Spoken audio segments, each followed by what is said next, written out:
Hello, my dear sleepy listener. Tonight, we drift gently into the candlelit world of Prussia, where corridors echo not with battle cries, but with the softest music, a prince's flute in a quiet chamber, playing to no one but himself. You will not find a story here of mere conquest and crowns. This tale belongs to a boy torn between the expectations of empire and the longing for art, a son pressed into armour who never quite stopped composing sonatas in his heart.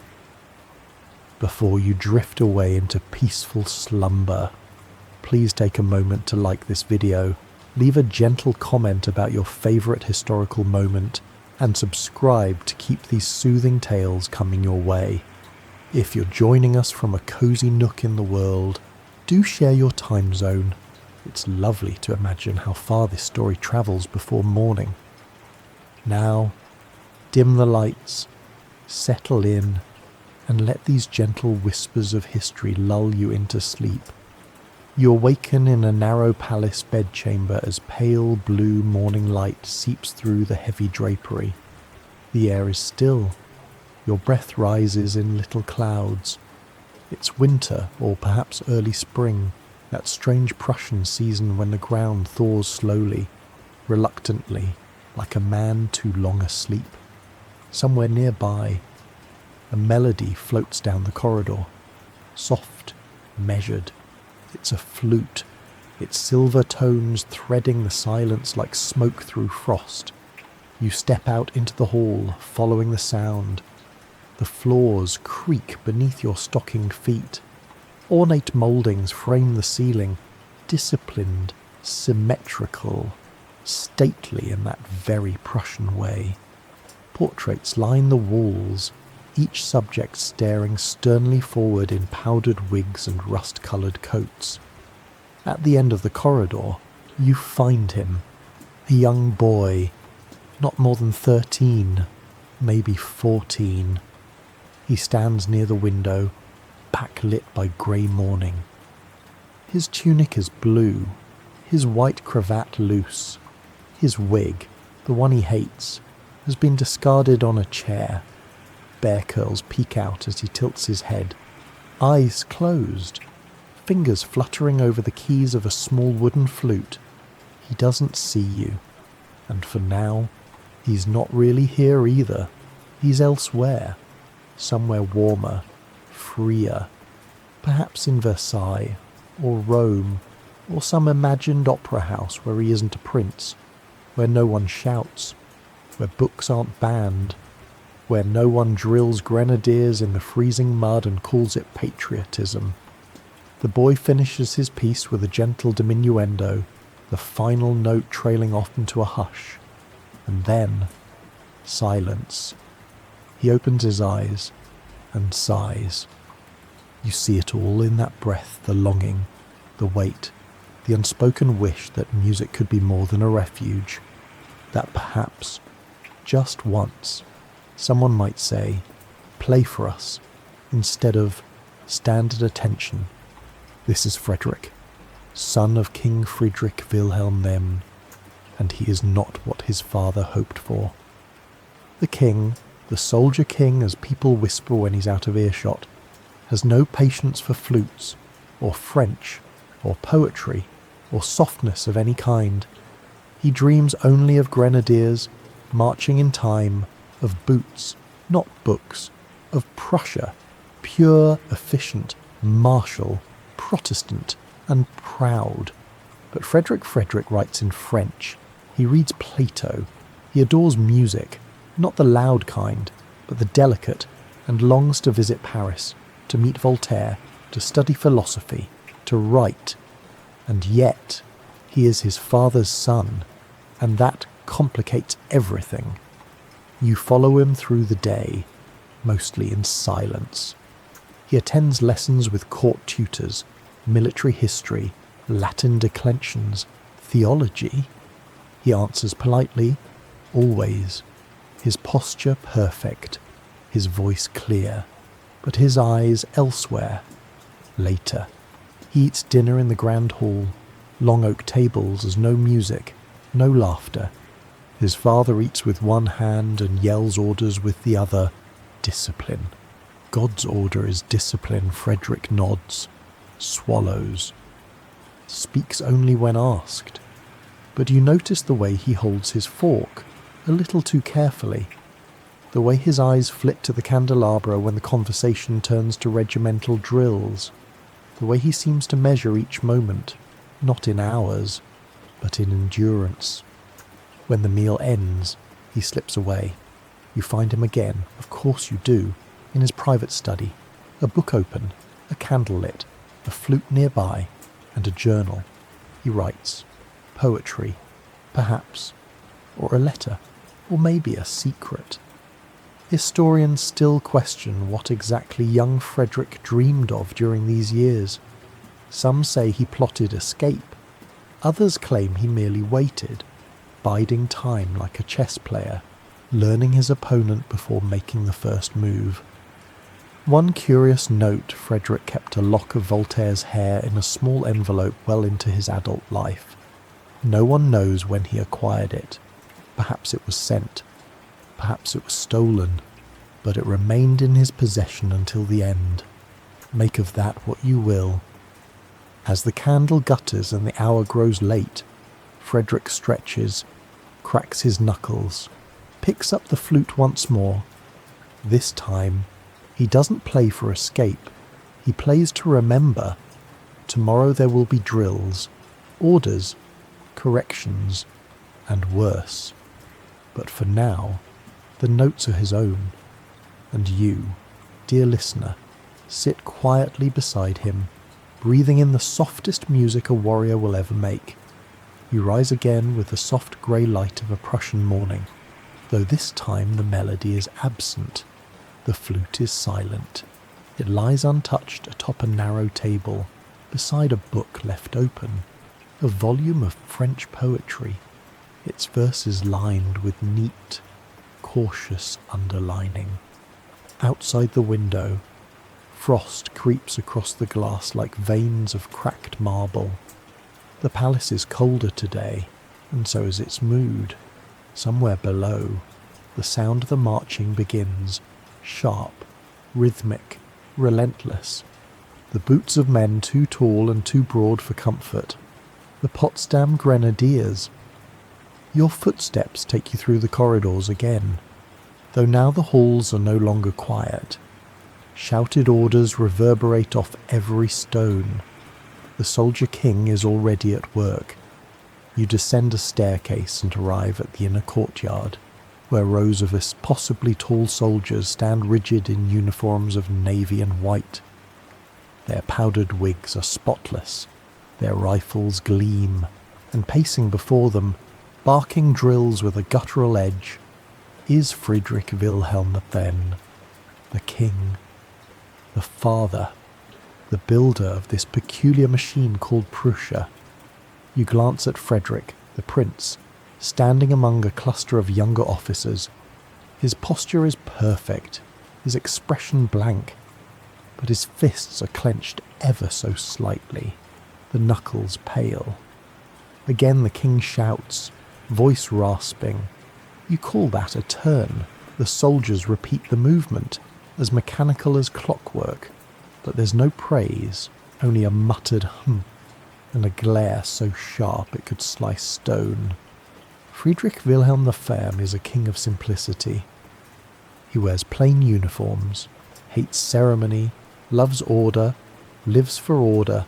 His court is austere, his meals Spartan. He sells royal silverware to fund more muskets. He scoffs at Latin poetry and calls philosophy a French disease.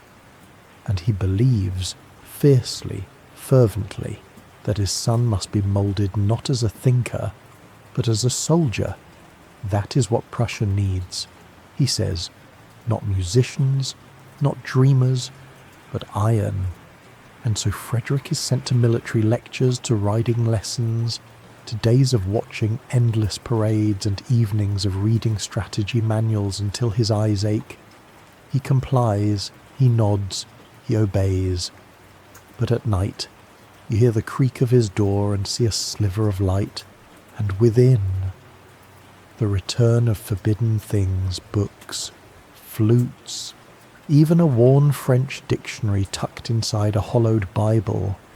He is careful, but not careful enough.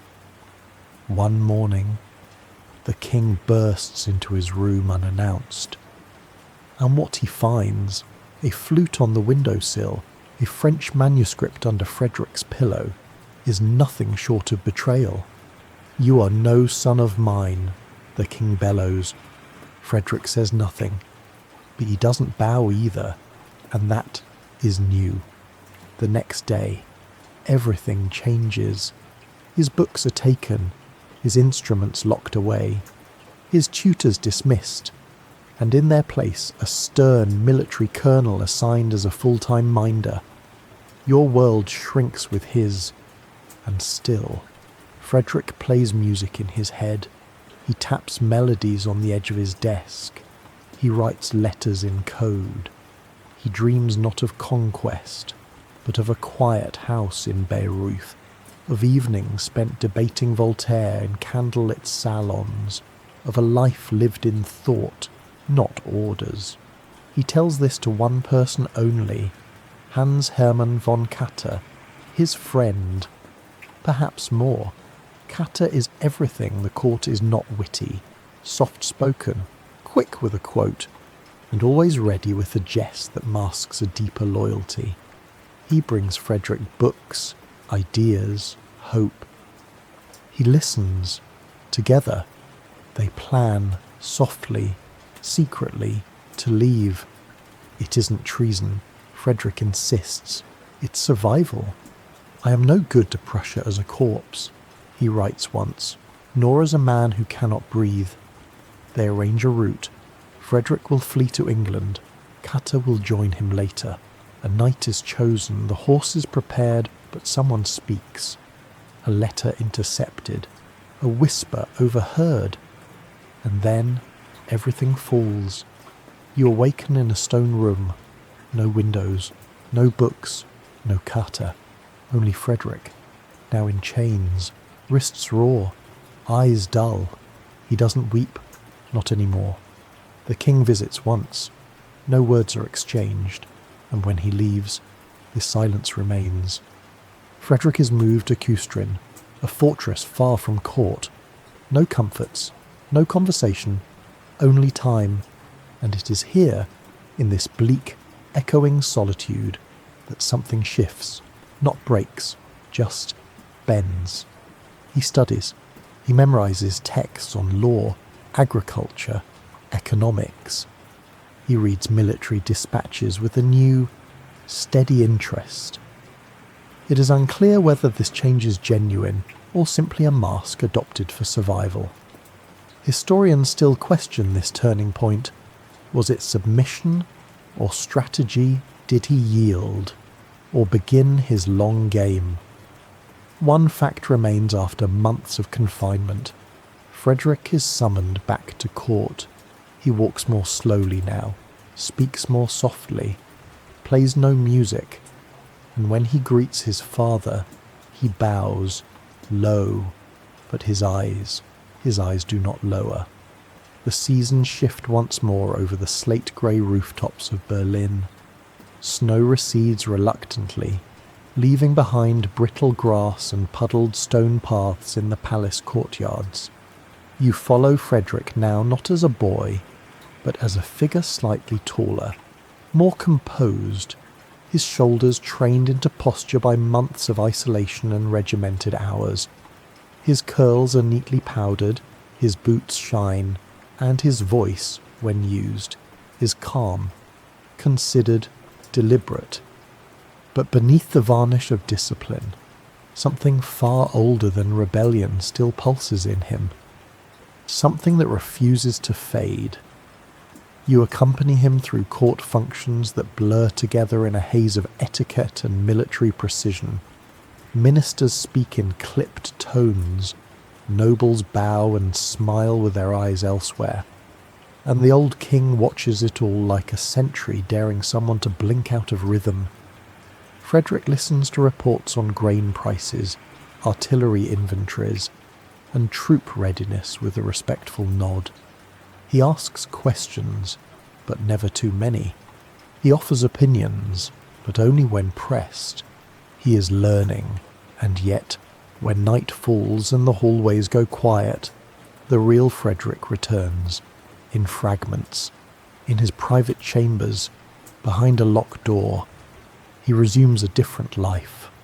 By candlelight, you see him writing again, his quill moving with an almost obsessive rhythm across parchment. But these are not notes on battlefield formations or bureaucratic memos. These are letters, many letters. Each one begins with careful greetings and ends with formal closings, but in between, the language blooms into something altogether more alive. French idioms curl across the page like ivy. Lines of poetry sneak between paragraphs. Ideas roam freely. Philosophy, statecraft, the nature of liberty, and musings on the absurdity of man's desire for control over things as untamable as fate or music. His most frequent correspondent, a name that history will repeat often, always paired with his own François-Marie Arouet, better known by his pen name, Voltaire. It begins slowly, a cautious inquiry, a few pleasantries, a compliment on a published essay. Voltaire responds, curious. Another letter follows, then another. What grows between them over the years is something unique, a dialogue between power and pen, between crown and candle, each equally dazzled by and exasperated with the other. Frederick flatters, Voltaire deflects, Voltaire provokes, Frederick counters. They agree on many things, reason, tolerance, the absurdity of inherited privilege, and yet remain two minds forever slightly out of tune. But the letters serve a deeper purpose. They become a kind of refuge. For Frederick, writing to Voltaire is like opening a window in a stone-walled palace. Through it, he breathes. There's another curious detail in these years. Frederick begins translating classical works, often from Latin or French into German. He doesn't publish them, not yet. But the manuscripts accumulate, carefully bound and stored in a trunk beneath his desk. Beside, you might notice, a small locked box that contains not state secrets, but a slender flute wrapped in velvet. Outside his chamber, the pressures of crown training continue. His father sends him to observe military drills across Prussia, inspecting soldiers in Silesia, overseeing grain shipments on the Oder. Everywhere he travels, Frederick listens more than he speaks. He asks questions of merchants and peasants alike. He notices and remembers how poor the roads are, how inefficient the tax system, how slow justice moves through rural courts. It is in these travels that his ideas of kingship begin to crystallize, not as divine right, but as responsibility. In a letter written during this period, he muses, a prince is not elevated to indulge in luxury, but to labour for the good of his people. Still, he remains cautious. The king watches him closely, every word measured, every opinion tested. There's one winter evening when you find Frederick sitting by a fire, a map of Europe unfurled before him. He traces borders with his finger, pausing at Silesia, then Austria, then the small patchwork principalities that surround Prussia like a fraying rug. You see him calculating, not with ambition exactly, but with purpose. The kind of purpose that comes not from conquest, but from imagining how things might be done better. It is in this period that Frederick also begins to cultivate a private circle of trusted companions, thinkers, musicians, translators. Nothing formal, nothing overt, just conversations. Quiet salons in quiet rooms. One evening, After a modest supper, you sit in on one such gathering. The room is lit by 3 candles, the wine modest, the laughter rare but sincere. The talk shifts from Plato to Machiavelli to, with some amusement, the dietary habits of Voltaire, who reportedly subsists almost entirely on coffee and sardines. Someone asks Frederick what he would do if he ever became king. He pauses. Then, very softly, I would make Prussia a place where reason walks beside law, and where every man may speak without fear of the cane. They fall quiet, not because the words are radical, though they are, but because of the conviction with which they are spoken. It's not a boast, it's a promise. And yet, even as this intellectual world flourishes in shadows, Frederick remains the dutiful son in public. He rides, inspects, salutes. He endures lectures from his father about the glories of tall soldiers and the dangers of French culture. He remains composed, but inside, he sharpens his mind like a blade, and writes and waits. The late spring air has returned to the avenues of Berlin, warm and filled with the scent of damp earth and blooming linden. You rise into a day quieter than most, though within the stone corridors of the palace a quiet tension stirs. Frederick has grown, visibly so. His voice no longer carries the tremble of youth, and his bearing, though soft-spoken, holds a new kind of gravity. His hair is tied with military precision, and yet his pockets still sometimes hold folded poetry. You follow him through the palace garden, where the hedges are trimmed as sharply as the king's temper, but Frederick does not stroll aimlessly. Today, he meets someone, a face you've glimpsed before. Hans Hermann von Katte stands beneath a lilac tree, leaning slightly against its trunk. He wears his uniform with a casual slant, his smile quick, his voice lower than expected. He salutes, but it melts into something more familiar. When Frederick approaches, the formality vanishes between them like mist. They talk in low tones, walking slowly through the garden paths. Their conversation slips between German and French, between politics and books, between glances that say more than any word dares. You trail behind at a respectful distance, though it's hard not to notice the shift. Frederick speaks more freely with Katte than with anyone else. There's a rhythm between them, a comfort, a spark. Katte listens not as a subordinate, but as an equal. His opinions are sharp, but gently delivered. When Frederick laughs, truly laughs, it's usually something Katte has said. These walks become frequent. Sometimes it's just conversation. Sometimes Katte brings books, Pascal, Racine, a banned satire here or there, and sometimes Frederick reads aloud as they walk, his voice drifting with the breeze. It's unclear whether others notice. Perhaps they choose not to. But Frederick's father is not a man who overlooks things. The whispers begin. A chambermaid overhears a late-night conversation. A guard reports 2 silhouettes lingering near the palace gates after curfew.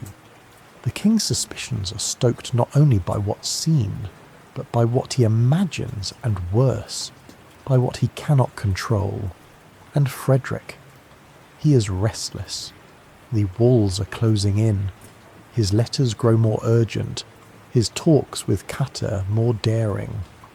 One evening, over a modest supper with Katte and another trusted friend, Frederick voices what until now has remained unsaid escape, not metaphorically, not into books or sonatas, a real physical escape to England, to freedom. The plan is bold but plausible. Frederick has connections there. His sister is married to the future King of England. There are sympathizers. The route is mapped. Horses arranged. Katte agrees to help. So do others. A date is chosen. But as so often happens in history, the silence cracks before the leap can be made. A letter intercepted. A loyalist suspicious. A carriage delayed. Frederick is arrested before he can leave Prussian soil, and Katte is taken too. You find yourself once more within the cold embrace of a fortress, this time not as a student, but as a prisoner of the crown.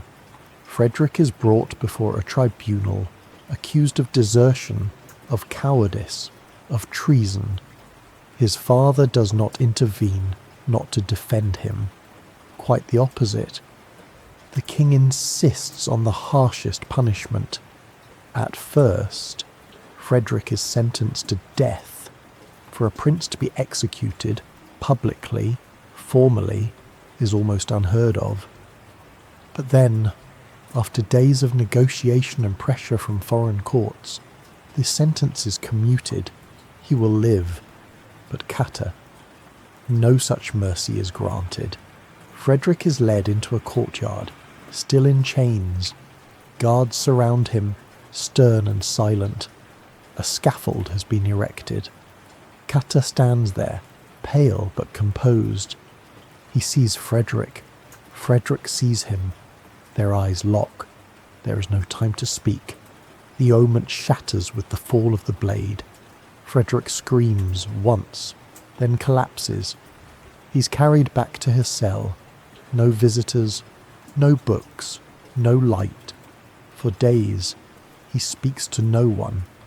Some say this moment killed the last of his youth. Others say it lit a fire he never allowed anyone to see again. Historians debate much about what Frederick felt for Katte. Was it friendship? Was it love? Was it a bond forged from isolation and shared intellect? No document will ever say for certain. But something died that day, and something else hardened. You leave the fortress with him weeks later. He walks under guard, silent, obedient, but you can feel it in the way his boots strike the cobblestone. There's steel in him now, not the kind his father forged, but something colder, sharper, quieter. Autumn settles slowly over Prussia. The winds grow sharp in the morning, and yellowed leaves spiral gently along palace walkways as if uncertain whether to fall or stay suspended in air. You return to the barracks at Küstrin with Frederick not the crown prince in name alone, but now a humbled, monitored young officer stationed far from court. He wears a military coat tailored perfectly to regulation, and his every motion appears choreographed by discipline. But when you walk beside him, you still catch faint echoes of the old music lingering somewhere within. This is his punishment. Not execution, but a slow erasure of will. His days are filled with inspections, drills, silent meals, and reports. The town of Küstrin is no glittering capital. It is small, grey, functional. A fortress town, stripped of charm or escape. And Frederick, he is watched, every letter read, every visitor vetted, every gesture calculated. Still, he complies, not enthusiastically, but entirely. The flute remains hidden, the books stay closed. The silence, however, speaks volumes. You sense he is no longer resisting outwardly. Instead, something is reassembling itself quietly beneath the uniform. A different kind of resolve is forming, not one that dreams of fleeing, but one that waits for the right moment to transform the world from within. Yet this isn't a complete surrender. In the evenings, you sometimes walk with him along the outer ramparts, where the wind off the river whistles through cannon embrasures, and in those rare, unguarded moments, he speaks not of politics, nor even of Katte, but of ideas. Order, he murmurs once, pausing as he watches barges drift across the Oder River. They think it comes from obedience. I think it comes from understanding. He doesn't elaborate. He doesn't need to. The wind carries his thought across the water. This internalization of grief becomes a forge. He reads again, slowly at first, quietly. A smuggled copy of Tacitus, a Latin verse slipped into his jacket, then French philosophy discreetly reappearing in his study. Meanwhile, his correspondence with Voltaire, once paused during the scandal, resumes, carefully, cautiously. Voltaire, ever the opportunist, does not press about Katte. But his letters are warm, intellectual, laced with wit and guarded encouragement. He praises Frederick's resilience. He hints at the inevitability of transformation. The future, he suggests, still belongs to the thinking man. Back in Berlin, his father notices the change but doesn't quite trust it. He continues to test Frederick's loyalty, sending new assignments, new inspections, new humiliations. At one point, the king orders his son to review supplies for the artillery counting iron bolts and calibrating mortar shells, tasks far beneath a prince, but perfect for public subjugation. And Frederick complies, again. He walks through freezing rain to verify gunpowder weights. He calculates food rations for infantry divisions. He inspects horse tack at remote outposts, yet with every chore, he observes, learns, notices what works and what doesn't, sees the inefficiencies, the corruption, the gaps between command and need. In time, his reports become more than perfunctory. They include recommendations, subtle at first, then more direct, and to everyone's surprise, especially his father's. Many of those recommendations improve efficiency. The king, gruff and unyielding, begins to rethink, not soften, no, never soften, but reevaluate. After a year, Frederick is quietly transferred to Rheinsberg, a small estate northwest of Berlin. Officially, it's a reassignment for administrative duties. Unofficially, it's a test and a mercy. You arrive with him at the manor during the first thaw of spring. Rheinsberg is modest but elegant, its gardens unkempt, its roof mossy. But for Frederick, it feels like breath. The windows open wide. The servants speak with ease. The days are filled not with drills, but with possibilities. And here, for the first time in years, Frederick begins to rebuild not just his dignity, but his identity. He invites musicians to dine. He writes music again, slow, thoughtful flute sonatas that echo through the corridors during misty afternoons. You hear them from the upper floors, soft and sorrowful, yet free of bitterness. The library, too, becomes a sanctuary. Books arrive weekly, philosophy, history, languages, essays from England, treatises from France. Frederick reads them all, often annotating in the margins with delicate yet sharp commentary, and friends begin to visit. Not court sycophants, but thinkers, mathematicians, poets, legal scholars. They dine not in grandeur, but in lively discussion. At one such dinner, a guest asks Frederick if he still believes in monarchy. "I do," he says, without hesitation, "but only if it serves, if it commands, it fails." His companions nod. One raises a glass. To the Philosopher King, someone says half-jokingly. Frederick smiles, then raises his own. "Not yet," he replies, "but we may rehearse." Historians will later call this period his intellectual blossoming. Some argue it's when he truly became the man he would rule as disciplined but imaginative, firm yet curious. Others note the contradictions never disappeared, they merely became more elegantly arranged. Still, there is something serene about Rheinsberg. You see it in how Frederick walks among the linden trees, hands behind his back, lips murmuring verses to himself, or how he lingers over letters from Voltaire with a kind of reverence usually reserved for religious texts. But even here, whispers of court reach him. The king grows older, the throne grows nearer, and Frederick knows this quiet cannot last. But he no longer flinches from the future. He writes one night, "My soul is made of opposites. I believe in the order of armies and the chaos of art, and perhaps one can contain the other."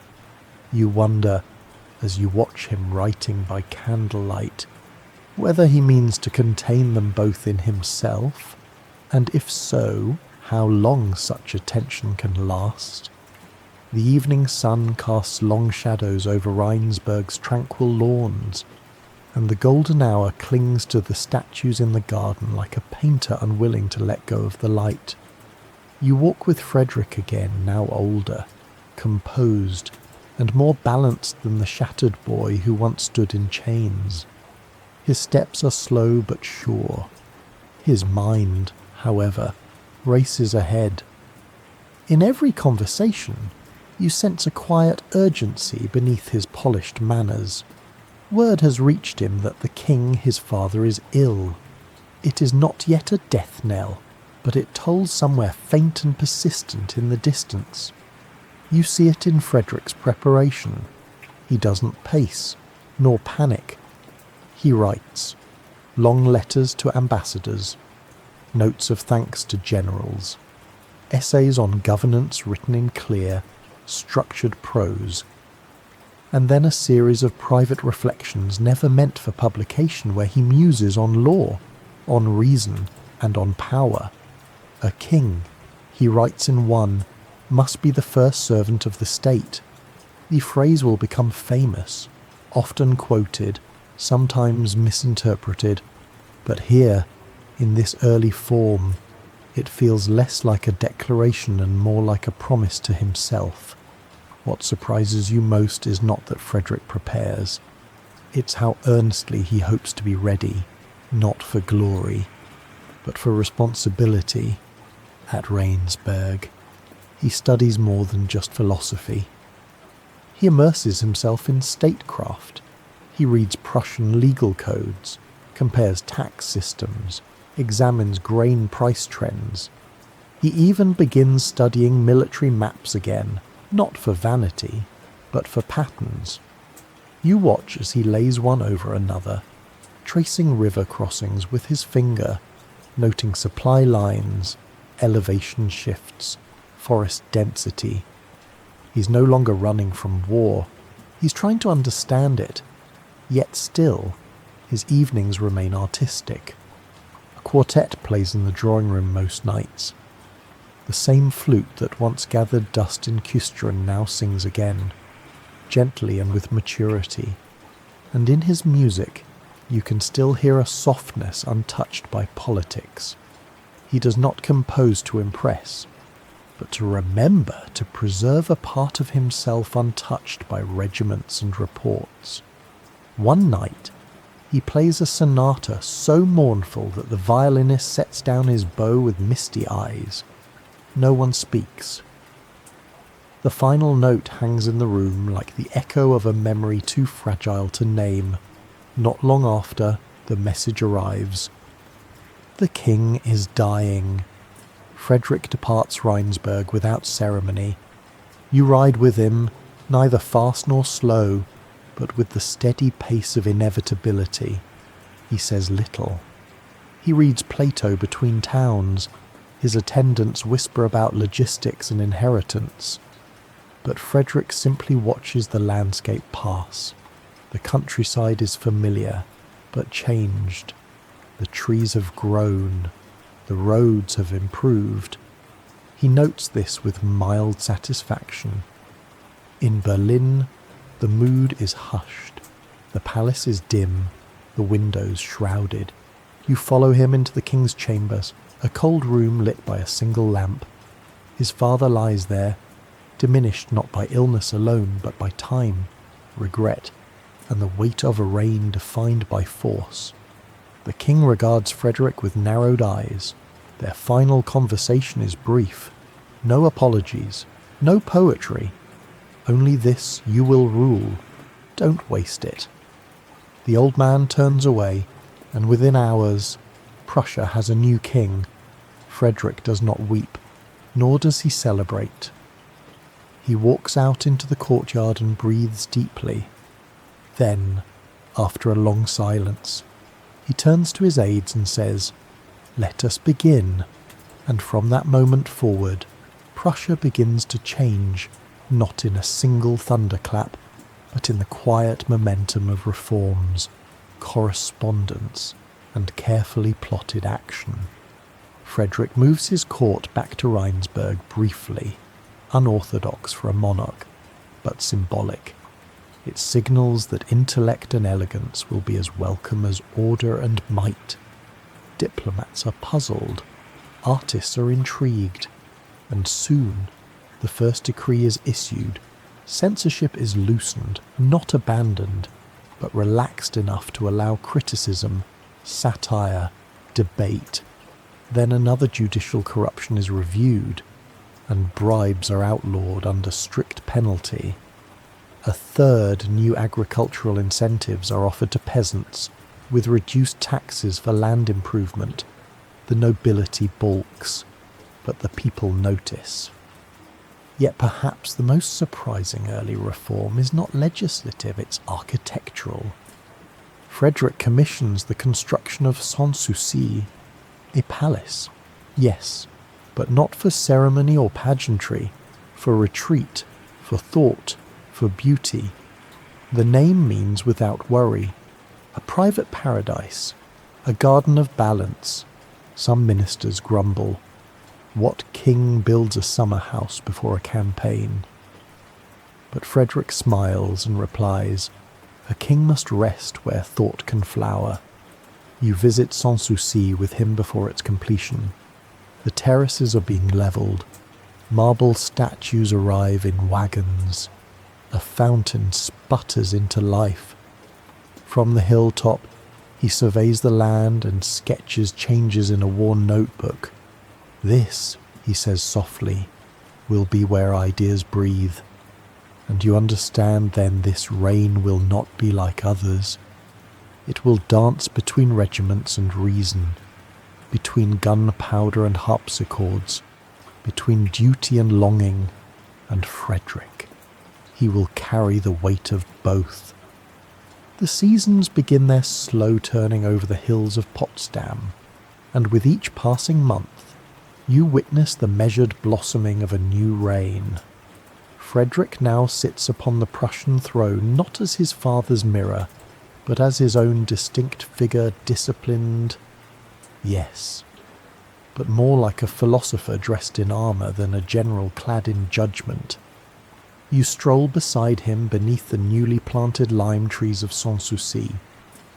The gravel paths are lined with half-finished statues, many still swaddled in linen to protect them from wind and dust. Stonemasons and sculptors pause as you pass, bowing slightly, hammers in hand. Frederick nods in return but never stops walking. He is thinking, always thinking. In this early stage of his rule, the young king surprises Europe, not with pomp, not with conquest, but with letters. Frederick writes to Voltaire almost obsessively. The correspondence is not mere flattery or ceremony. It is vigorous, curious, and sometimes cheeky. He asks questions. He debates points of theology. He even pokes gentle fun at Voltaire's pomposity, all while requesting critiques of his own philosophical essays. In one letter, Frederick reflects, I must make philosophy walk hand in hand with power. If I fail, let me at least have tried to make thought govern action. And try he does. He opens court positions to scholars and jurists, not merely nobles. He invites thinkers from across Europe to visit his palace, dine at his table, and challenge him in spirited discussion. He issues a civil code meant to simplify and standardize legal proceedings. No more endless delays. No more secret fees to judges.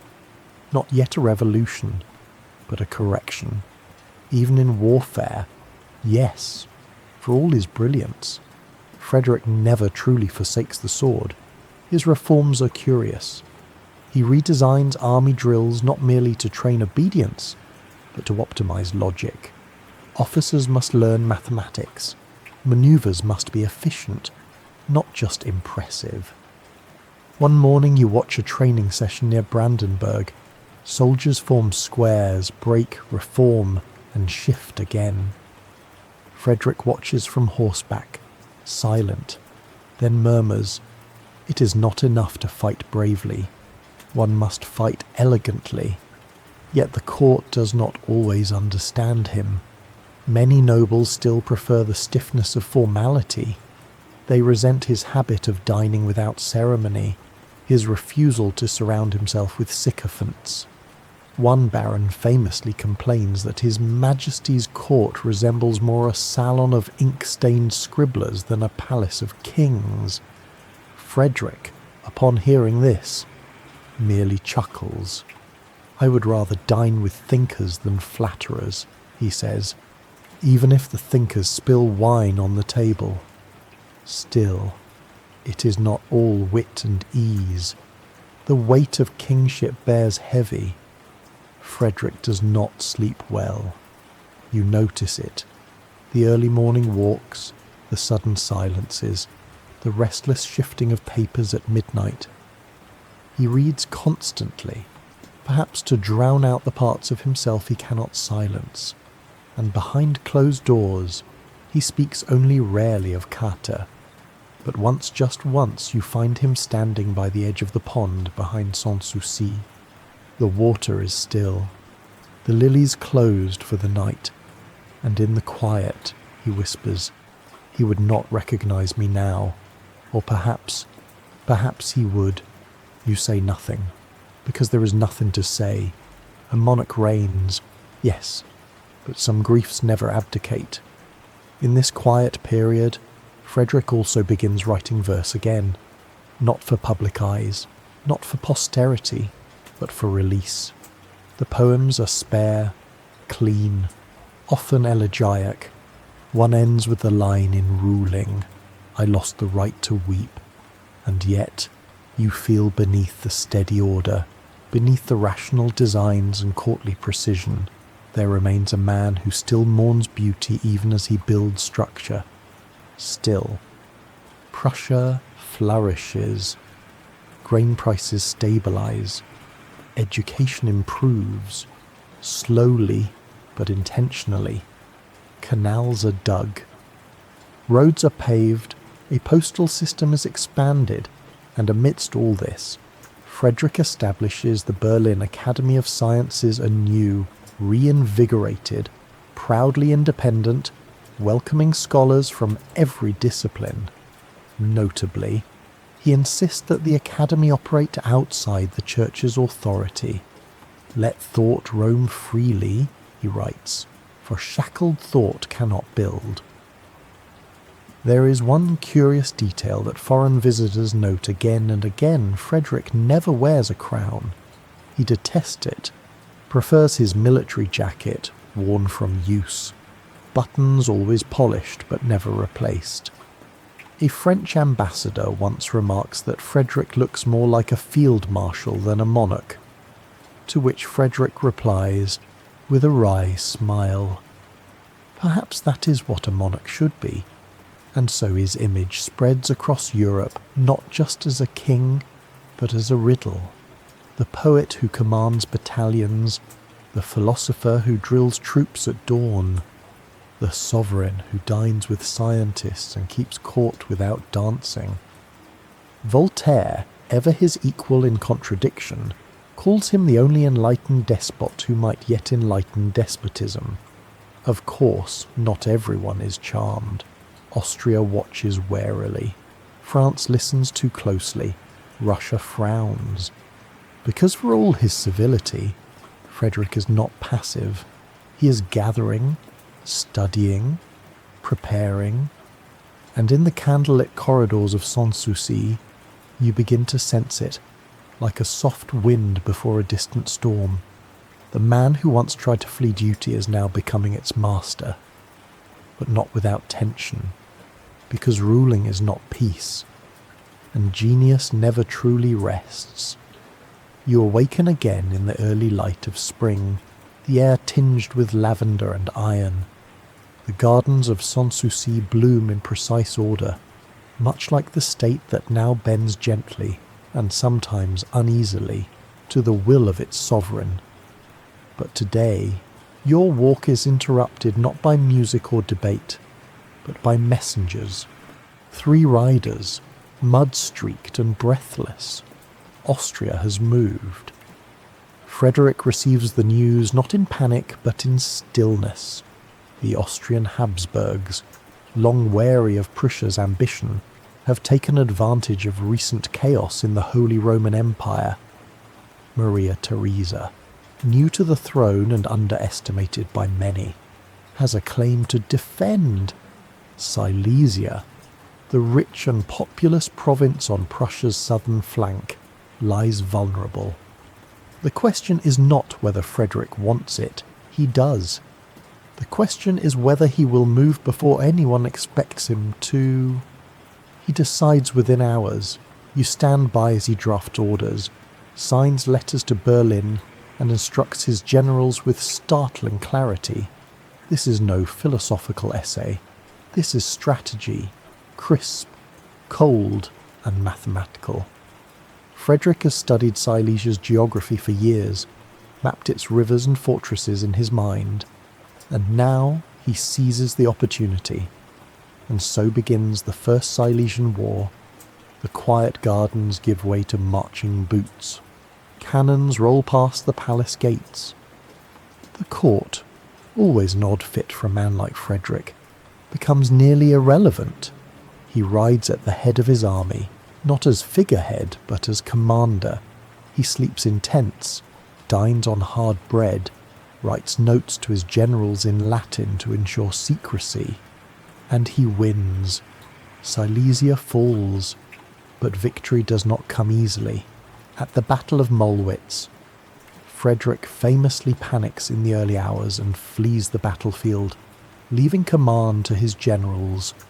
It's a moment of shame he never forgets. And yet, the Prussian army wins without him. Afterward, Frederick writes, "I learned more in 1 hour of retreat than I ever learned in years of peace." That is the quirky irony of his reign. His greatest lessons often begin in failure. He does not pretend otherwise. He absorbs mistakes like a sponge, then emerges sharper. He retools the army, trains his officers harder, standardizes supply chains. Frederick, the soldier-poet, is becoming Frederick the Great, not because he never falters, but because he adapts with uncommon speed. Europe watches, stunned. Prussia, long seen as a disciplined but second-tier power, is suddenly relevant. Austria fumes. France reconsiders. Britain recalculates. But it is Maria Theresa who proves the most formidable. She does not yield. And while Frederick sees Silesia as the just reward of opportunity and statecraft, Maria views it as theft, personal. In many ways, their rivalry will define a generation, not merely military, but ideological. Even as cannons boom and treaties shift, you notice something odd in Frederick's behaviour. Between battles, he writes again, letters, yes, but also music. After one particularly brutal campaign, he composes a slow minuet in D minor. he mails a copy to Voltaire with a note. Even in conquest, there must be pause. Scholars will later debate whether Frederick sought war for gain or from insecurity. Some say he wished to earn his father's ghostly approval. Others argue he saw himself as a new kind of sovereign, one who tested enlightenment against fire. Frederick never clarifies, he simply acts, and acts again. By the end of the Silesian Wars, Prussia has doubled its prestige, gained fertile territory, and unnerved every European capital. But Frederick has also aged. The face in the mirror shows heavier lines. The eyes hold both calculation and melancholy. One evening, as you walk with him along the battlement of a Silesian fortress, he murmurs, "They called me a flute-playing boy. Now they call me king. But in truth, I have always been both." Then silence, broken only by the wind. It is in these quieter moments that you see him clearest. A man shaped by contradiction, sharpened by hardship, and endlessly pulled between the grace of verse and the grim utility of cannon fire. The war ends with a treaty, naturally, but not with peace, not truly. Because peace, to Frederick, is merely a pause between problems. He returns to Berlin not to rest, but to build academies, roads, laws. His gaze never settles long, and at night his lantern flickers late, casting shadows over papers filled with battle diagrams beside half-finished sonatas. Even in victory, Frederick cannot help but prepare. Prepare for the next move, the next challenge, the next test of the delicate balance between force and reason. And you, dear traveller in his world, begin to wonder, is it possible to govern without choosing sides between the two?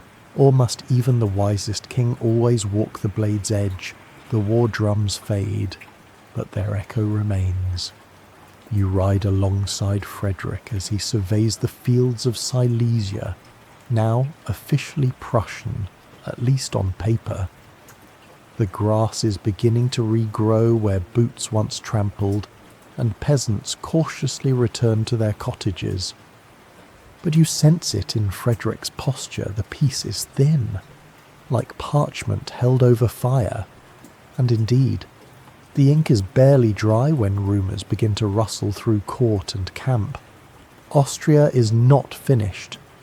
Maria Theresa has not accepted the loss of Silesia as permanent, and other powers, France, Russia, even Sweden, begin to shift uneasily in their alliances, weighing opportunity against risk. The air across Europe is thick with apprehension. It is in this uncertain calm that Frederick acts with characteristic speed. He does not wait to be encircled. He strikes first. You watch as he re-enters Silesia with practiced precision, claiming to protect what he had already won. But this time, the conflict spreads like ink across a map. The continent is pulled into what will become the 7 Years' War, a conflict so vast it touches every major European power and spills even into the colonies of the New World. Frederick is at the centre of it all. He is outnumbered, outfunded, and outflanked, and yet he fights. You march with him through mud-soaked fields and snow-laced forests. At the Battle of Rossbach, you witness one of his most famous victories, where Prussian troops, through cunning manoeuvre and deceptive formation, rout a combined French and Imperial army more than twice their size. The soldiers cheer, but Frederick does not gloat. Instead, he writes in his notebook that evening, "This war is a mistress I do not love, but cannot dismiss. Each campaign is a brutal equation: manpower, supply lines, weather, morale. All variables he calculates with meticulous care. He moves his armies like chess pieces, always seeking to outthink rather than outkill. And yet, the toll is heavy. At the Battle of Kunersdorf, you see him nearly destroyed, his army shattered, his officers in retreat. Frederick writes to a friend, "I believe all is lost.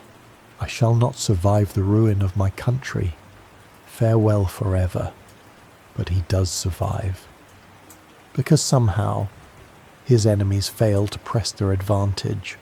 Russian hesitation, Austrian caution, French distraction.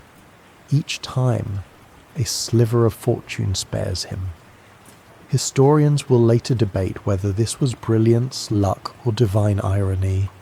Perhaps all three. Through it all, you see the same pattern: exhaustion by day, solitude by night. Frederick's tent is always lit late. He writes dispatches in tight and slanted script. He scribbles corrections on military maps. And cursus, incredibly, he still composes music. During the winter lull of 1760, he finishes a trio for flute, viola, and cello, one of his generals. Overhearing the melody, remarks, "Only Frederick would pause between battles to create beauty, but not all is noble. Frederick grows harder, less forgiving. He dismisses officers more quickly, trusts fewer advisers, and speaks more bitterly of the world. He begins referring to himself as the first servant of the state, but some whisper that he serves only his own vision. The toll of war is visible on his frame. Once lean and alert, he now moves with stiffness. His cheeks are sunken. His once sharp laughter is replaced by sighs and sharp observations. You notice he avoids mirrors and avoids most people, except his dogs. They sleep at the foot of his cot.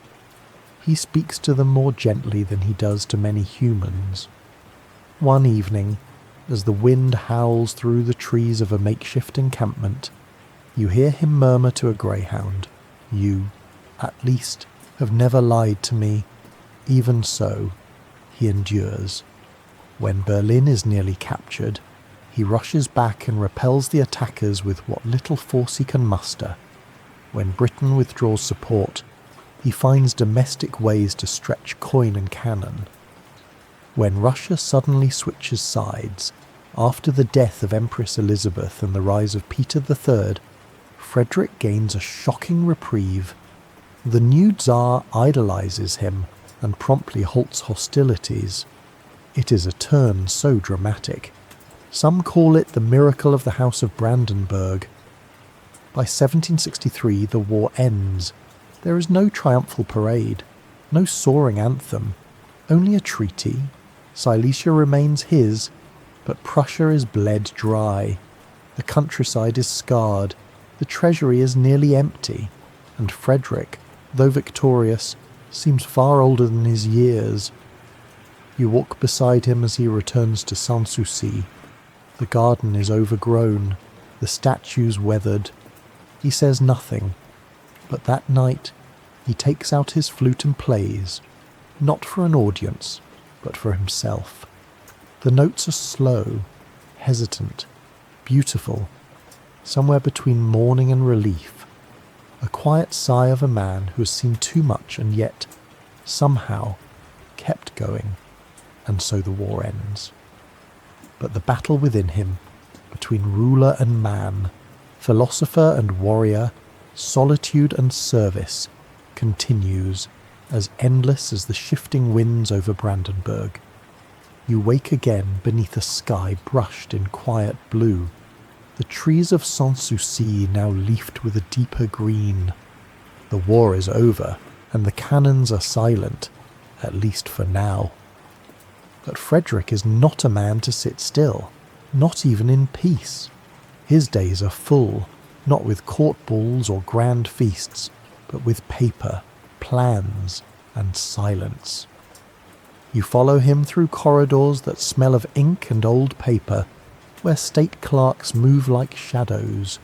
A pile of letters awaits him each morning. and you notice that nestled among military reports and tax summaries are two types of documents. He always opens first petitions from farmers and letters from Voltaire. Ah, Voltaire. Their correspondence stretches like a vine across the decades. Two men, one ruling with a sword, the other with a pen, entangled in admiration, wit, sarcasm, and eventually distance. You read Frederick's letters, dry and sharp, filled with philosophical musings about power, justice, and the absurdity of human pride. You read Voltaire's replies, clever, playful, and increasingly cautious. For a time, the French writer even visits Potsdam, welcomed like a favourite brother. But that visit too fades into tension. Frederick demands precision, punctuality, and praise. Voltaire wants freedom, flattery, and independence. They clash, gently at first, then with bitterness. Eventually, the great mind of Europe flees Prussia, leaving behind only drafts of unfinished projects and a locked desk of complaints. Still, the letters continue, fewer now, cooler, but never truly ending, because Frederick admires Voltaire, even in frustration.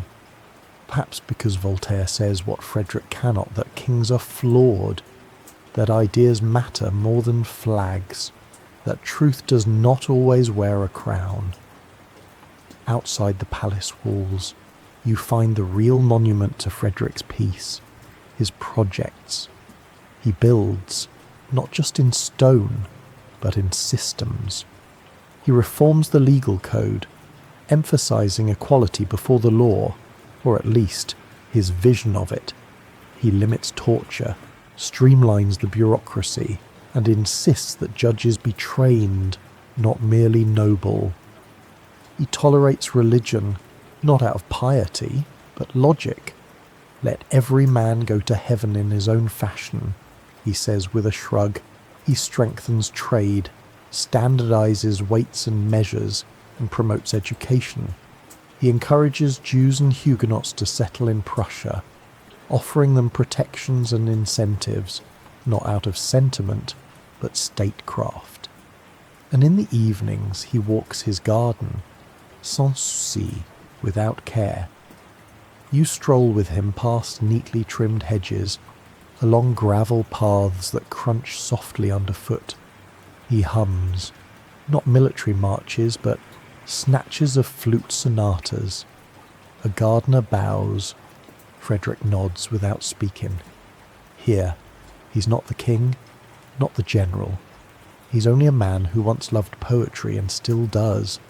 He spends long hours in the palace library, his private collection now among the finest in Europe, over 2,000 volumes, many annotated in the margins with his small, spiky handwriting. He debates Montesquieu in silence. He corrects errors in old histories.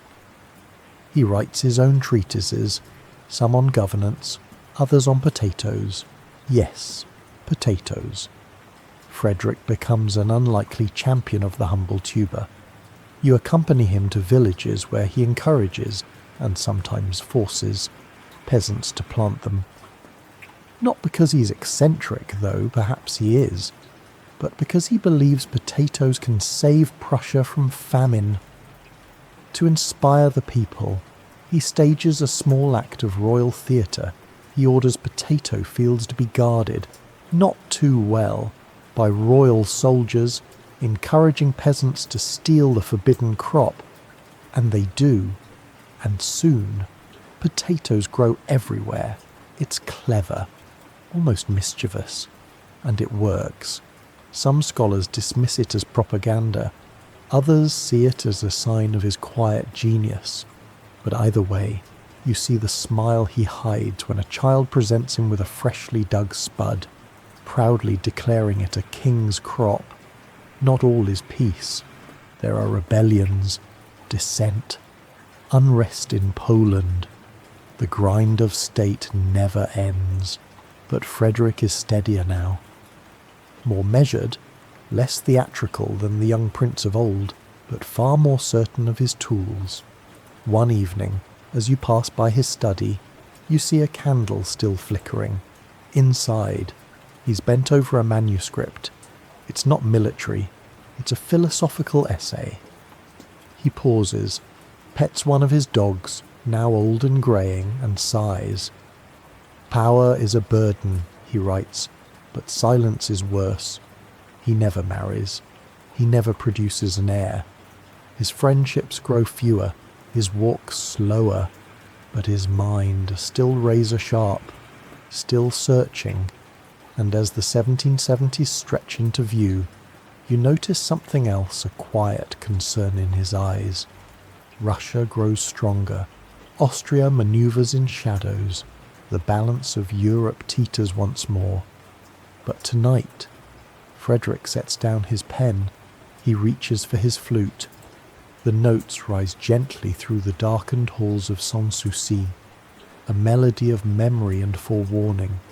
He plays not for war, not for court, only for himself, and perhaps for you. Morning settles softly over the rose-lined paths of Sanssouci, and you find yourself once again walking just a step behind him, the Philosopher King. But unlike the Frederick of the battlefield or throne room, this version moves more slowly, his cane tapping rhythmically against flagstones, his fingers occasionally brushing the leaves of sage or mint along the garden edge. His back aches now. Years of riding and cold camps have taken their toll, but he does not complain.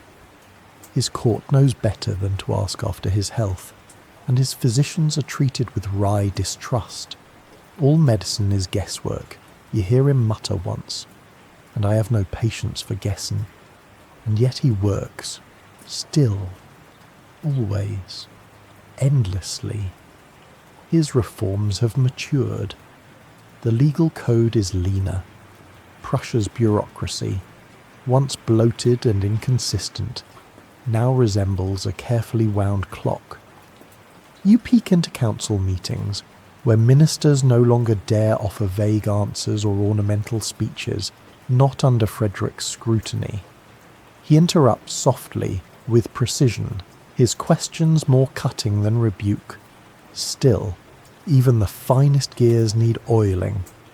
Frederick now turns his gaze toward culture, toward spirit, toward art. He hosts small salons, not lavish Versailles-style gatherings, but intimate circles of conversation. A visiting scholar from Geneva is asked his thoughts on Confucian ethics. A Berlin poet recites a sonnet. Frederick listens, chin in hand, and offers commentary so refined you wonder if he ever truly left the world of verse behind. There is no queen beside him at these gatherings, no royal heir at his side. Instead, a greyhound rests on the carpet by his chair, and across from him, sometimes, sits a young officer, eager but tense, quietly honoured to receive the king's opinion on a new pamphlet or poem. Occasionally, Frederick performs. His flute, worn smooth from decades of touch, produces notes that tremble more now, not from fear, but from age. His hands are not as nimble, his embouchure occasionally falters, but still, there is a hush when he plays, a hush like snowfall. One night, a visiting Austrian noble, too young to understand, makes the mistake of commenting aloud, so the king still entertains himself with children's instruments. Frederick does not reply. He simply finishes his piece, a slow, melancholic adagio, and leaves the room without a word. Later, you see that the young noble has been dismissed from the guest list. Music, you now understand, is no indulgence for him. It is prayer. It is memory.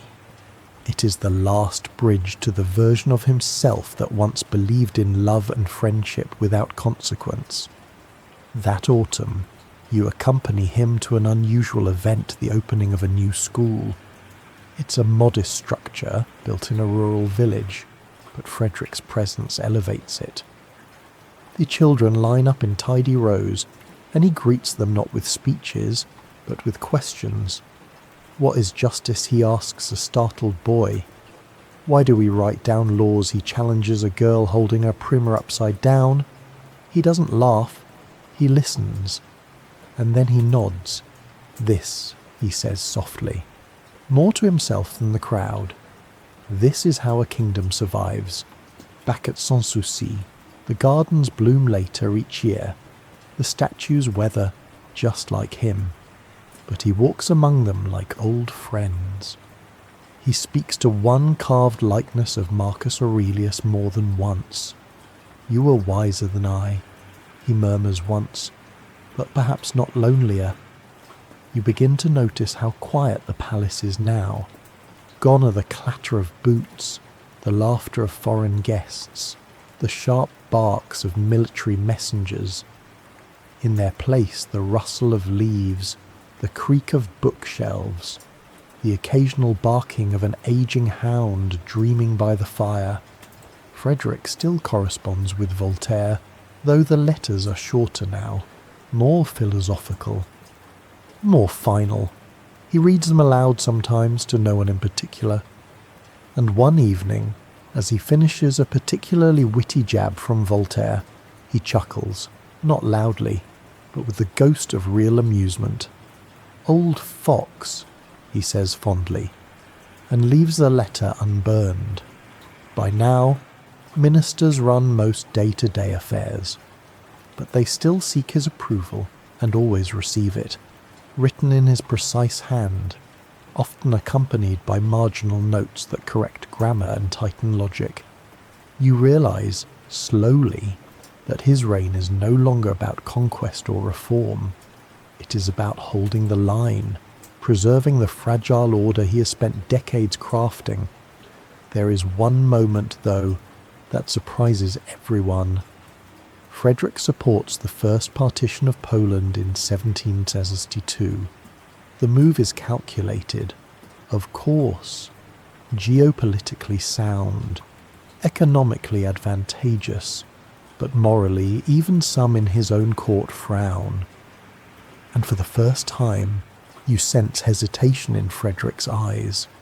Not regret, exactly, but something adjacent, something unresolved.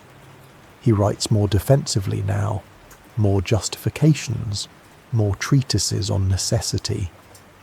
Historians later debate whether he acted from cynicism or pragmatism. But you know what you saw. A man who once believed in the betterment of mankind now simply believes in order. At least order can be measured, even if it cannot sing. The years turn quiet and cool as you awaken once more in the soft glow of a candlelit chamber, its walls lined with volumes of Cicero and Montaigne, and the king, still bent over his desk, scribbles marginal notes in Latin with a steadier hand than most men half his age. His bones may ache and his gait may falter, but the sharpness of his mind remains untouched.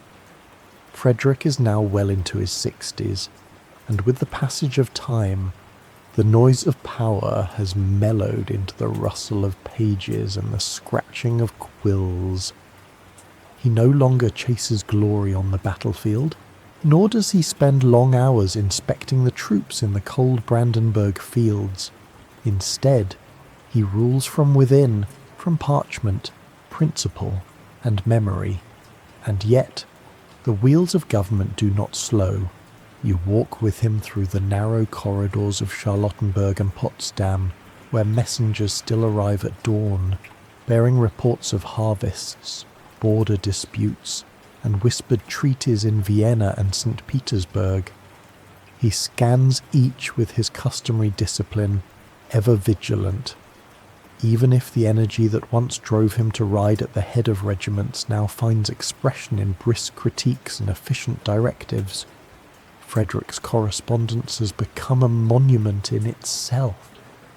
He writes thousands of letters to diplomats, scientists, and philosophers. His pen never rests, and though his tone is more guarded now, his wit has not dulled. A French envoy once made the mistake of sending a florid 6-page dispatch on the moral degeneracy of rival courts. Frederick's reply was 2 lines long. Thank you. Virtue, as always, remains under observation. Still, the man is not merely a bureaucrat in brocade. The soul of the artist, once nearly extinguished by the lash of his father's will, still flickers in secret corners of his day. At night, you hear him play the flute in his chamber. The melodies have softened, less ornate, more inward. Sometimes he plays the same tune twice, slowly, as if listening for something hidden between the notes. You notice that he rarely allows others to hear this music anymore. It is not performance. It is prayer. And as you stand in the doorway, 1 foot in shadow, you realize that his deepest thoughts are no longer for armies or borders, but for questions that no map can resolve. What makes a ruler? Just can a philosopher truly govern? Did I build a machine, or a home he has become, in these years, not merely a sovereign, but a sage? Though many admire him, few dare come too close. His old friends have dwindled. Voltaire is gone now, passed into legend. Others have faded away, lost to time or indifference. Frederick maintains a carefully cultivated solitude, perhaps by choice, perhaps by necessity. Even his beloved dogs, the whippets and greyhounds that once raced across the palace lawns, grow fewer and slower. One, an old companion named Biche, sleeps now on a velvet pillow by the fireplace. She has lost her hearing, but not her loyalty. Visitors to Sanssouci find a court that resembles its master lean, refined, and unyieldingly precise. There are no grand banquets, no frivolous entertainments. Even music is kept restrained, tasteful, almost meditative. Some courtiers whisper that the king has grown cold, even bitter. But you, who walk unseen beside him, know better. It is not coldness, it is gravity. He has lived through war, through humiliation, through the weight of a crown he never asked for. And now, in these final chapters, he wishes not to be adored, but understood. One afternoon, he walks the vineyard steps behind Sanssouci, cane in hand. He pauses midway to catch his breath, and you see, just briefly, a tremor in his fingers. He steadies himself with a glance toward the sky. "It is a good thing," he mutters, "to build something that will outlive you." And you realize this garden, this palace, this entire carefully chiseled realm, it is his answer to transience, to chaos, to the father who beat poetry from his heart and the world that demanded steel in its place. But he, Frederick, shaped both. And that, perhaps, is his genius. Still, the world beyond Prussia grows restless. Across the sea, revolutions stir. In the salons of Paris, new thinkers challenge even the Enlightenment's high priests. Words like liberty and equality begin to carry the crackle of dynamite beneath their syllables. Frederick watches it all closely. He reads every French tract, every rumour from America, every pamphlet from the Rhine. And though he does not say it aloud, you sense that he knows the age he helped shape may soon pass into something else, something less orderly. He cannot stop it. But he will finish his part with discipline. He spends the last of his energy on education, drafting school ordinances, training teachers, establishing standards. A state that neglects knowledge, he writes, will soon find itself governed by fools. He also completes a long essay on reason and monarchy, a final philosophical argument for enlightened despotism. It is not fashionable anymore, and he knows it, but it is his truth, his experience, his last defence, and as the candle burns low on the desk beside him, you see that his final days are not those of regret, but of quiet conclusion. The man who once ran from the battlefield now walks deliberately toward the dusk of his own story, not with triumph, nor with apology, but with that rarest of sovereign gifts, clarity. You awaken on a grey morning, wrapped in the hush that follows a long winter. The garden paths outside are dusted with frost, and the trees of Sanssouci stand bare and silent, like sentinels in mourning. Inside, the warmth of fire still glows from marble hearths, but the corridors echo more now, with absence. Frederick is older now, leaner, slower. His once rigid posture bends slightly as he walks, and even his most loyal attendants have learned to walk a little more slowly beside him. But his mind remains razor-edged. This morning, he's seated beside a window, a thick wool coat wrapped around his shoulders, and a letter open in his lap. It's a reply from one of his provincial governors, requesting advice on a dispute between two towns over irrigation rights. Nothing grand, nothing regal, but Frederick reads it 3 times, then reaches for his pen. Justice, he murmurs, does not grow in splendid halls.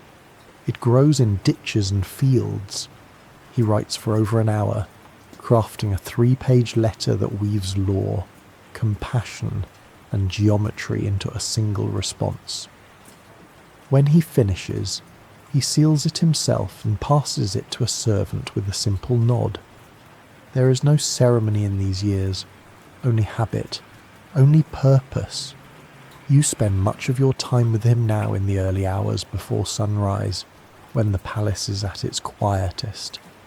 He reviews his papers, drinks his thin coffee, and feeds small crumbs to his last surviving dog. Sometimes he speaks aloud to no one in particular, as though holding court with ghosts. To his father, yes, the army still drills daily, even now.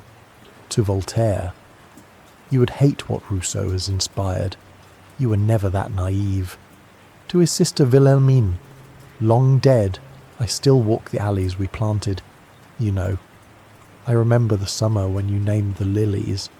And to himself, more than once they will never understand what I gave up, because truly, no one alive can grasp the full shape of the trade he made. Born a poet, forced into iron, he forged Prussia with his will, and yet the price was the slow erosion of the boy who once dreamed in verse and music. He never loved again as he did in youth. He never married. His children were ideas, policies, a kingdom, and yet he does not complain.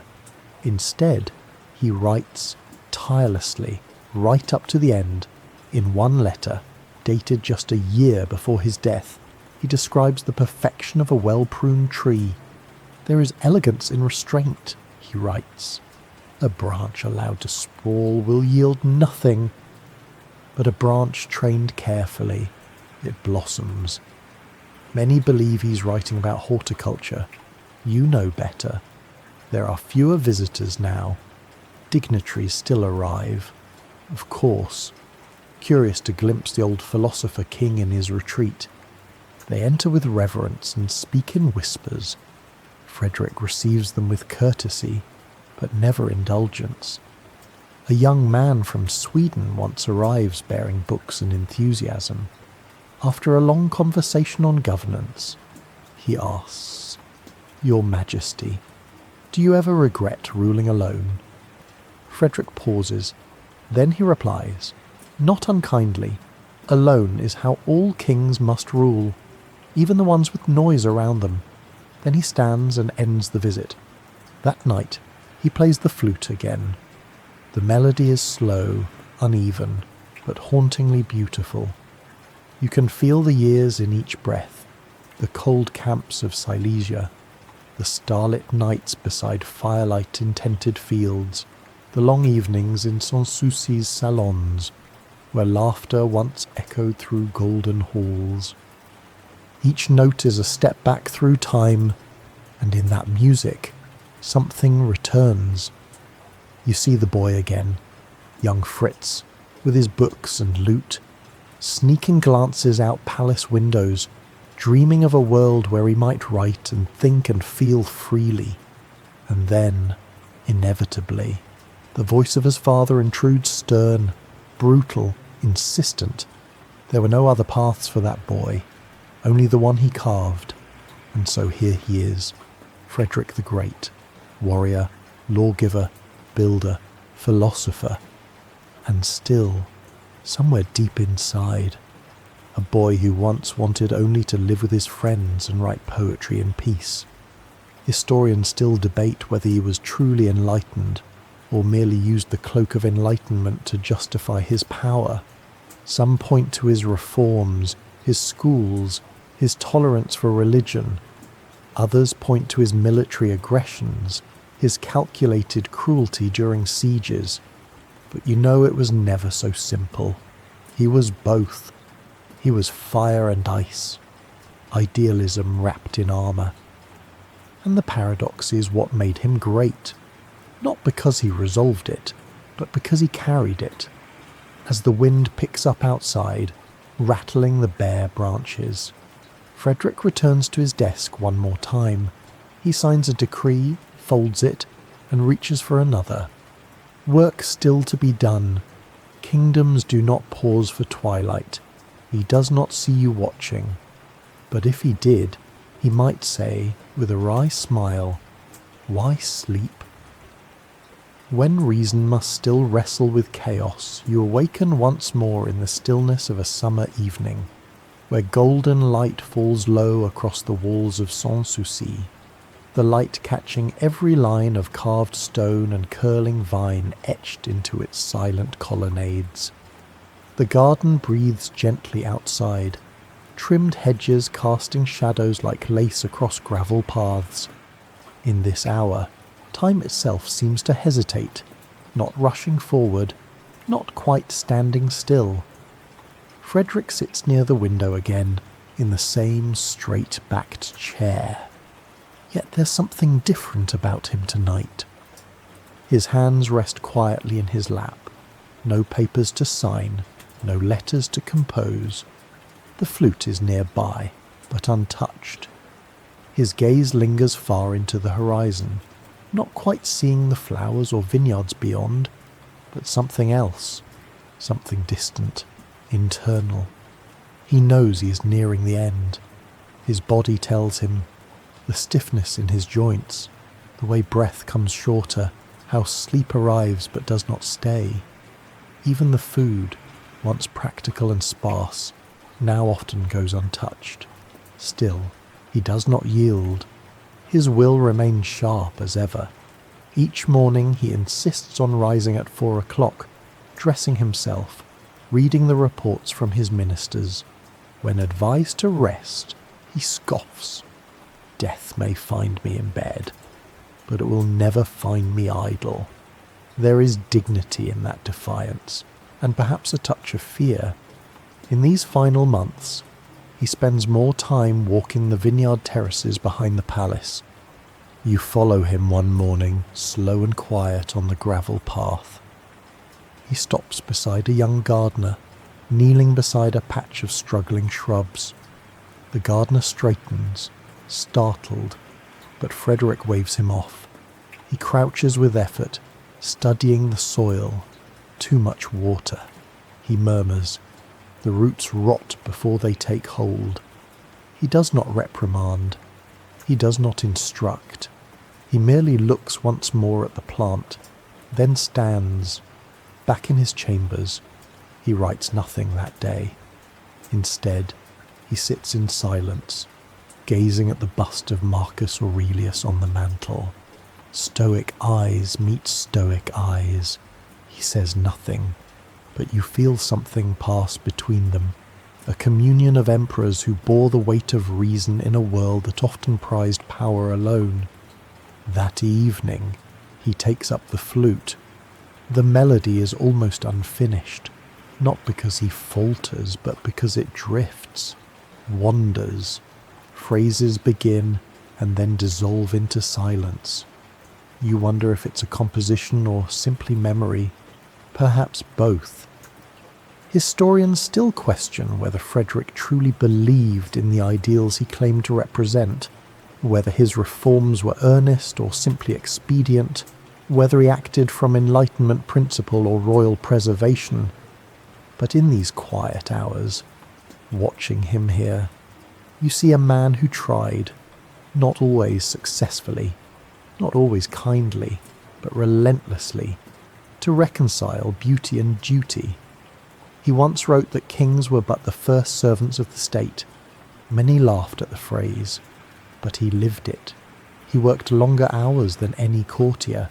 He read more, ate less, slept rarely, loved cautiously, and judged himself more severely than others ever dared. There is one letter on the table beside him now, unopened. It is from a young philosopher in Geneva. The envelope bears a single sentence in careful script. Will the future understand you, or only fear you? He has not answered. Perhaps he cannot. Because how does one explain such a life, a childhood of bruises and sonatas, a youth of rebellion and surrender, an adulthood of conquest and correspondence, where each campaign was followed by a concerto, each reform by a reprimand? He became a paradox the world could not quite resolve. But maybe that's the point. Not all rulers are meant to be monuments. Some are meant to be mirrors, reflecting what a nation is, what it could be, and what it dares not admit. Frederick was that mirror, and in these final months it is clear he sees himself clearly too. He does not write memoirs, he does not commission statues, he simply continues, reading, walking, whispering to the wind, preparing himself not for praise, but for rest. The palace is quieter now. Visitors come less often. Ministers tiptoe. Servants speak in half-breaths. Even the dogs tread softly. But Frederick, he continues to rule, even from the edge of life, even with trembling fingers, even with a heart that has outlasted so much loss. His final act, you sense, is not about governance or glory. It is about closure. A life like his does not end. It concludes. And it is concluding now, gently, steadily, like a candle allowed to burn all the way to the base. You awaken in the soft blue light of dawn. Your breath slow and steady as the old palace stirs beneath a velvet sky. The crows in the orchards beyond the wall call softly, not as a warning, but as a familiar morning song. Sanssouci remains wrapped in silence, not the uneasy silence of loss, but the peaceful hush of things nearing their natural close. Frederick has already risen, of course. He never sleeps past 4, even now. You find him in his study, bent over a volume of ancient philosophy, one hand tracing the margin notes of his youth, small, disciplined script that once brimmed with questions and declarations. Now, his hand moves more slowly. He rarely annotates. He reads, instead, as if seeking reconciliation with the minds who once guided him. He no longer writes to Voltaire. That correspondence ended years ago, worn down by pride, miscommunication, and wounded ego. But on a small side table, you notice a well-thumbed copy of Voltaire's works. It's always near him. And once, in passing, he said softly, "The man was a dagger in conversation, but a candle on the page. This morning, he stands and walks to the tall window that overlooks the terraced gardens. Grapevines snake gently around stone columns. Below, a gardener prunes the hedges to the rhythm of a long habit. Frederick watches him a long while, not speaking. "I built this place," he says at last, "not as a monument, but as an escape. You know the truth of this. Sanssouci, without worry, was never just a retreat. It was the only space in which he permitted himself to be more than a ruler. Here, he could be Frederick the reader, Frederick the composer, Frederick the brother, the thinker, the human being." He turns to you and smiles faintly. And yet, worry always finds its way in through the cracks. A servant brings a thin broth for breakfast, which he barely touches. Instead, he resumes pacing slowly, hands clasped behind his back. The rhythm is steady, 3 steps forward, 1 pause, 1 sigh. This is his routine now. Walk through the gallery, a letter to a provincial judge, a word of advice to a young officer, a few slow bars on the flute in the afternoon. He speaks little of the wars, though you know their toll is etched into his bones. One day, you watch him pause beside a large wall map. The once coloured pins are faded now, representing old troop positions long irrelevant. He stands there for a while, fingers trailing the edge of Bohemia, then Silesia. "There were decisions I made," he murmurs, "that only a soldier could understand, and only a poet could regret." Historians have long debated Frederick's legacy in warfare. His lightning campaigns, his tactical genius in battles like Rossbach and Leuthen are studied even now.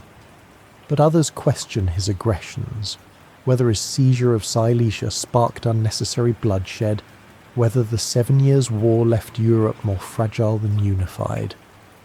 Frederick never flinched from these questions, but neither did he ever fully answer them.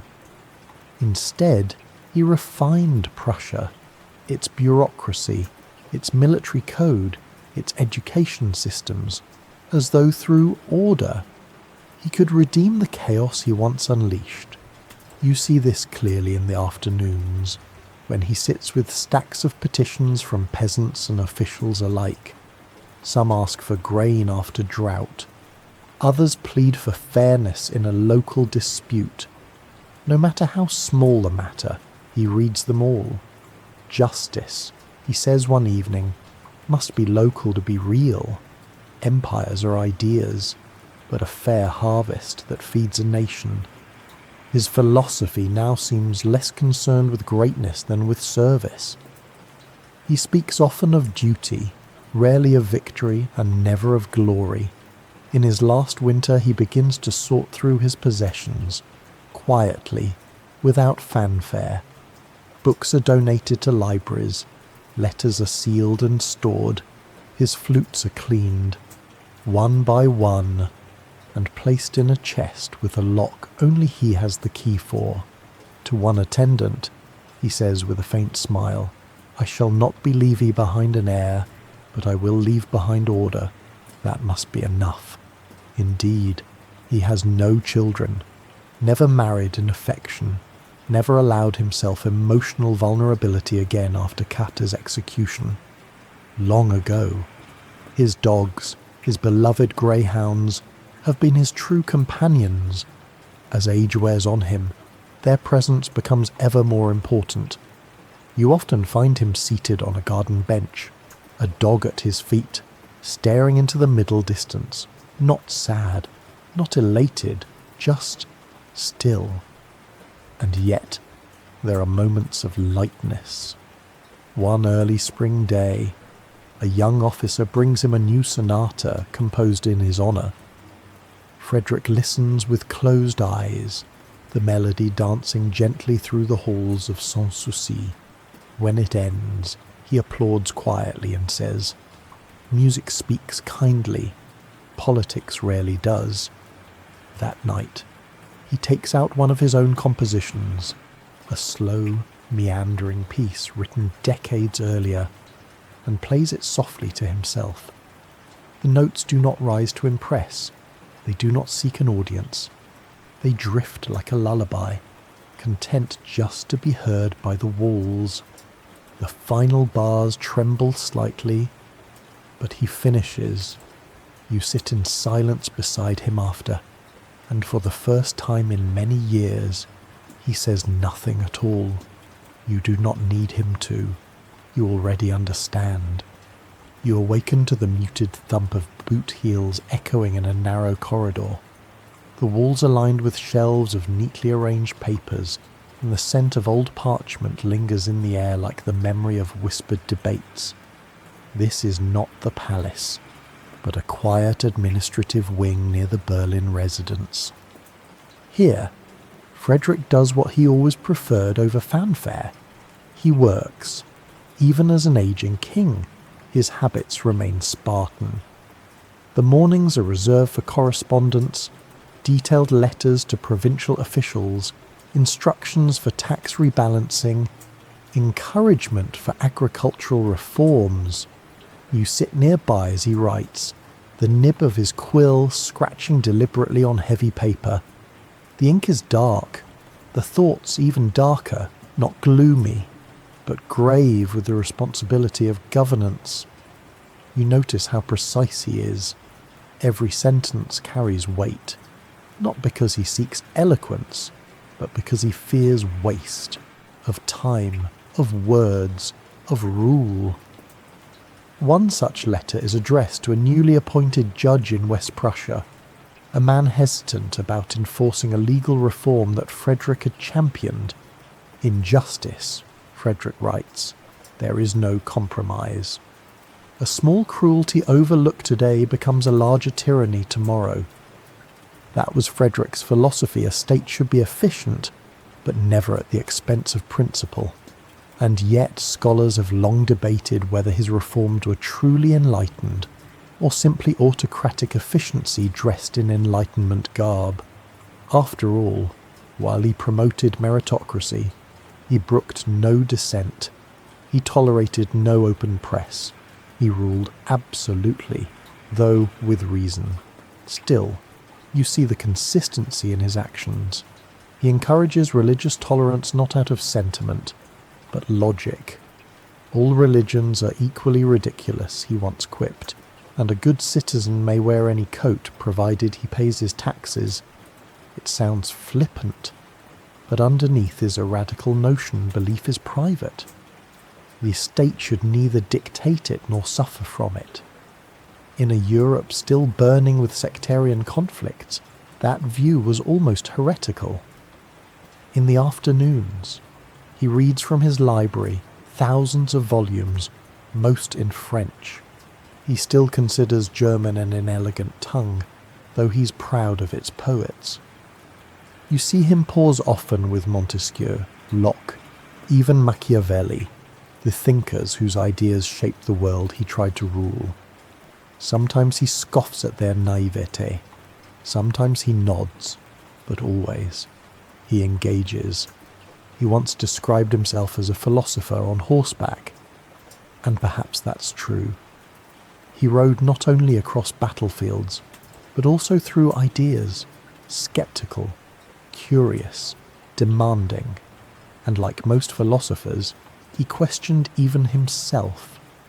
One day, you find him staring at a painting of his younger self, the boy with soft curls and bright eyes, painted long before the first cannon ever fired in his name. Would he recognize me? He asks quietly. You hesitate. He smiles. I wouldn't blame him if he didn't. In the evenings, Frederick walks the narrow hall between his study and his music room. He does not speak. His boots click softly on the parquet. The hall is lined with busts of Roman emperors, Trajan, Hadrian, Marcus Aurelius. These were his idols, not because they ruled most brutally, but because they ruled with thought. He stops at Marcus again, the Stoic, and touches the marble shoulder. He doubted everything too, Frederick says. He chuckles once, dry and sharp. That's how you know someone is trying. On the desk in the music room, the new law code lies open, an updated draft for review. It's Frederick's final great project, a codified legal system for all Prussia. Simple, uniform, rational. In a state where justice once varied by village and privilege, it is nothing short of revolutionary. He flips a page, reads silently, then mutters, "Too many exceptions. Justice doesn't need poetry." His hand scribbles corrections in the margin.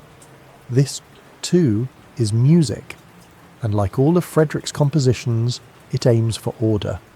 You accompany him later to a small evening salon, not grand, but intimate. A handful of scholars, musicians, and civil servants, and there is no crown, no royal address. Just discussion, laughter, and sometimes debate. He listens more than he speaks. When he does speak, his voice is soft but firm. When someone mentions Voltaire's latest satire, he winces slightly, then says, "Even barbs have their place, if they strike truth." The others fall quiet, unsure if it's a compliment or a wound. You know it's both. That night, as you return to his chambers, the moon hangs low over the palace. Frederick pauses at the window, looking out at the lamplit streets of Berlin. "So much noise," he murmurs, "and yet so few are really heard."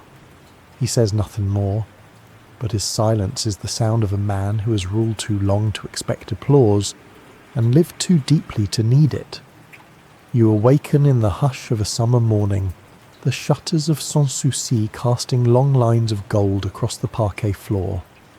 Birds trill from the orchards, their melodies carried through open windows along with the scent of warm earth and rosemary.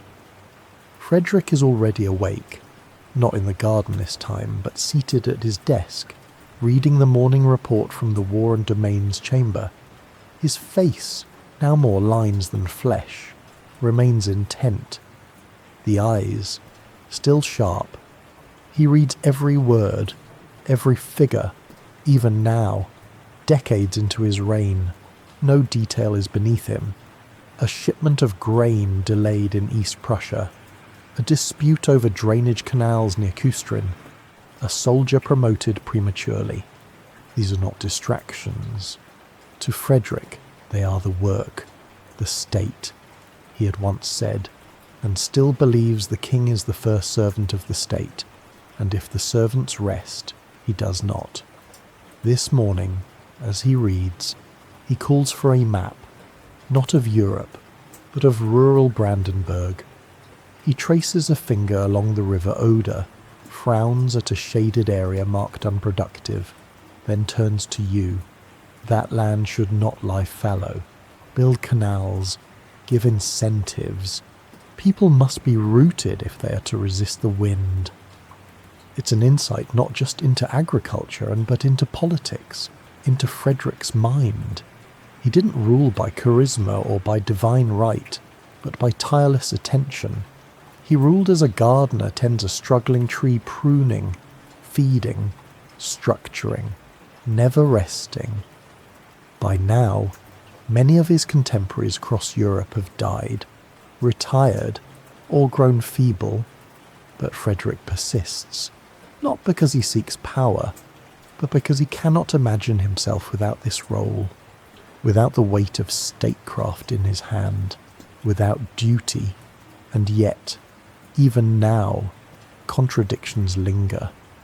He was once the soldier poet, the philosopher king, but today there are no flutes, no verses. The creative side that once wrote French plays and performed sonatas before supper lies buried beneath routine. Only rarely do you glimpse it, like this afternoon, when a young guest, the son of a Prussian general, nervously quotes a line of Frederick's own verse during tea. The room freezes, but Frederick only smiles, faintly amused. "Not my best work," he murmurs, "but sincere." Then, after a long pause, he recites the next line by memory. The boy beams, the moment passes, but in that instant the old Frederick flickers through, the one who once yearned to escape the court and write under a pseudonym in Paris. The boy who fled with Katte and dreamed of freedom. The man who mourned his friend with poetry hidden between dispatches from war. You walk with him later through the vineyard terraces, the air warm, bees humming near clusters of grapes. He talks not of battles, but of potatoes. "I was mocked for promoting them," he says, pointing to a patch of green shoots, called a farmer king, a soft chuckle. They mocked, until they ate them. Indeed, his famous potato decree was resisted at first, so he ordered guards to guard potato fields near Berlin, feigning their preciousness. The peasants, curious, suspicious, stole the guarded plants. The tactic worked. That is Frederick clever, practical, never above trickery, but only in service of progress. Historians still argue whether he was truly beloved or merely respected. He inspired loyalty, certainly, but warmth. Less often, few dared to be close. His letters are careful, rarely intimate. His friendships, intellectual. His affections, controlled. And yet, in his own way, he felt deeply. The evidence is in how he tended to his greyhounds, how he named them with French endearments, in the way he arranged their burial beside his own plot on the terrace, in the solitary walks, in the reluctance to discuss certain memories. You see it again that evening, as a sudden summer storm rolls over the hills. Thunder growls above, and rain lashes the windows. Frederick steps onto the portico, alone, the wind pressing his cloak against his thin frame. He stands there a long while, eyes closed, face turned to the sky. A servant moves to fetch an umbrella, but you gently stop him. Let him be. This moment, simple, rain-soaked, human, is not for shelter. It's for memory, for the weight of a life carried to its quiet conclusion. He returns inside, soaked but smiling.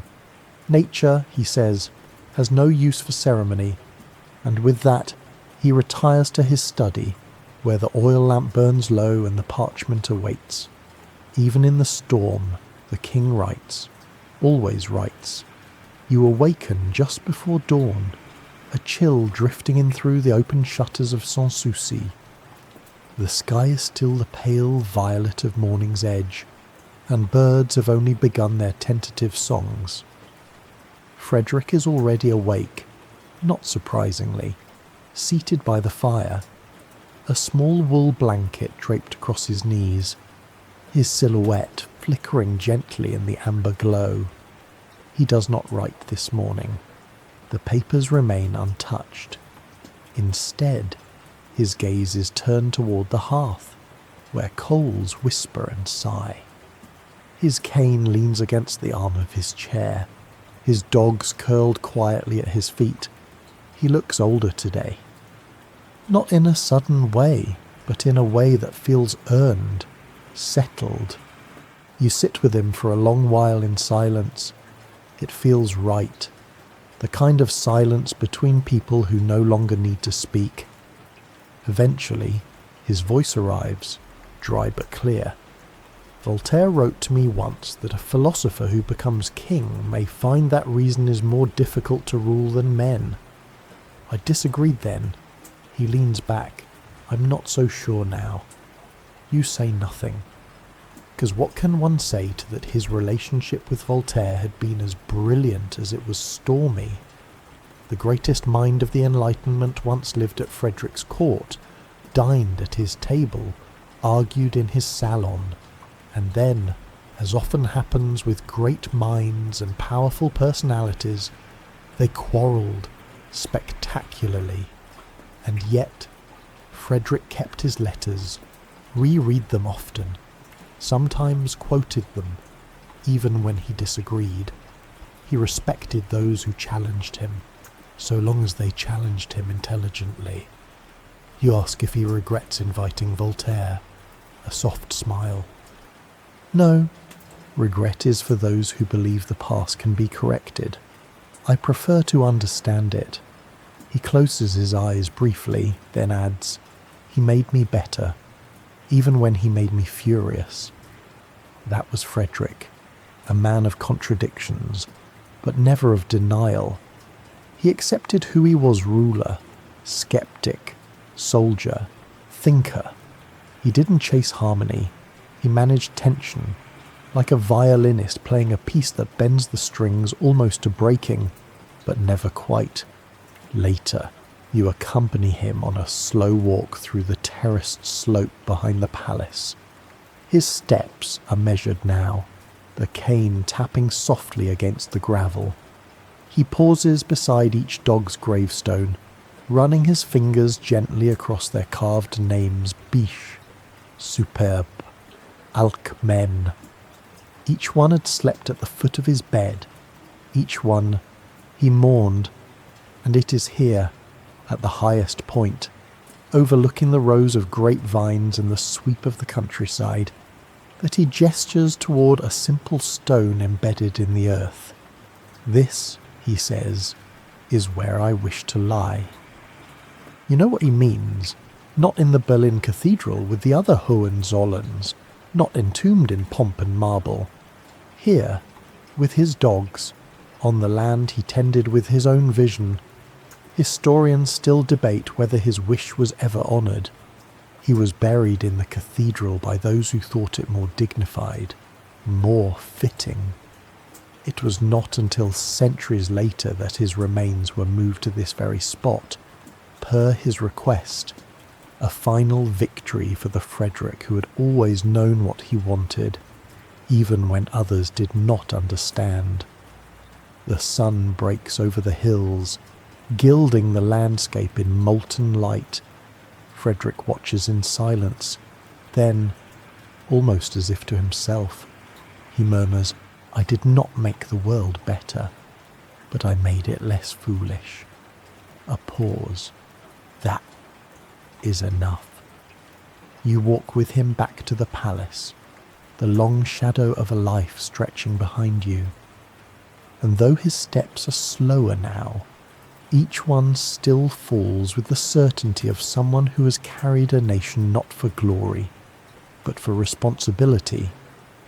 He returns to his study, closes the window, and settles once more into his chair.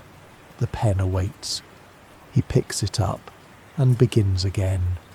You awaken to the quiet ticking of a clock, the same one that has marked the hours in this room for over 40 years. The rhythm is soft, almost like breathing, and in the golden light of early morning, you realize that Frederick is not at his desk today. Not yet. Instead, he stands by the tall window that overlooks the eastern slope of Sanssouci, watching the sun climb through mist and vine. His posture is stiff but not frail. Though age has bent his frame and weathered his face, it has not touched the sharpness of his mind, nor dimmed the brightness of his gaze. His dogs stir gently on the floor beside him. One of them, a small wiry terrier lifting its head before curling back to sleep. Do you hear that? He asks quietly, not turning from the view. You listen, just birdsong and leaves rustling, the heartbeat of a kingdom at peace. No gunfire, he says, no drums, only the world, breathing.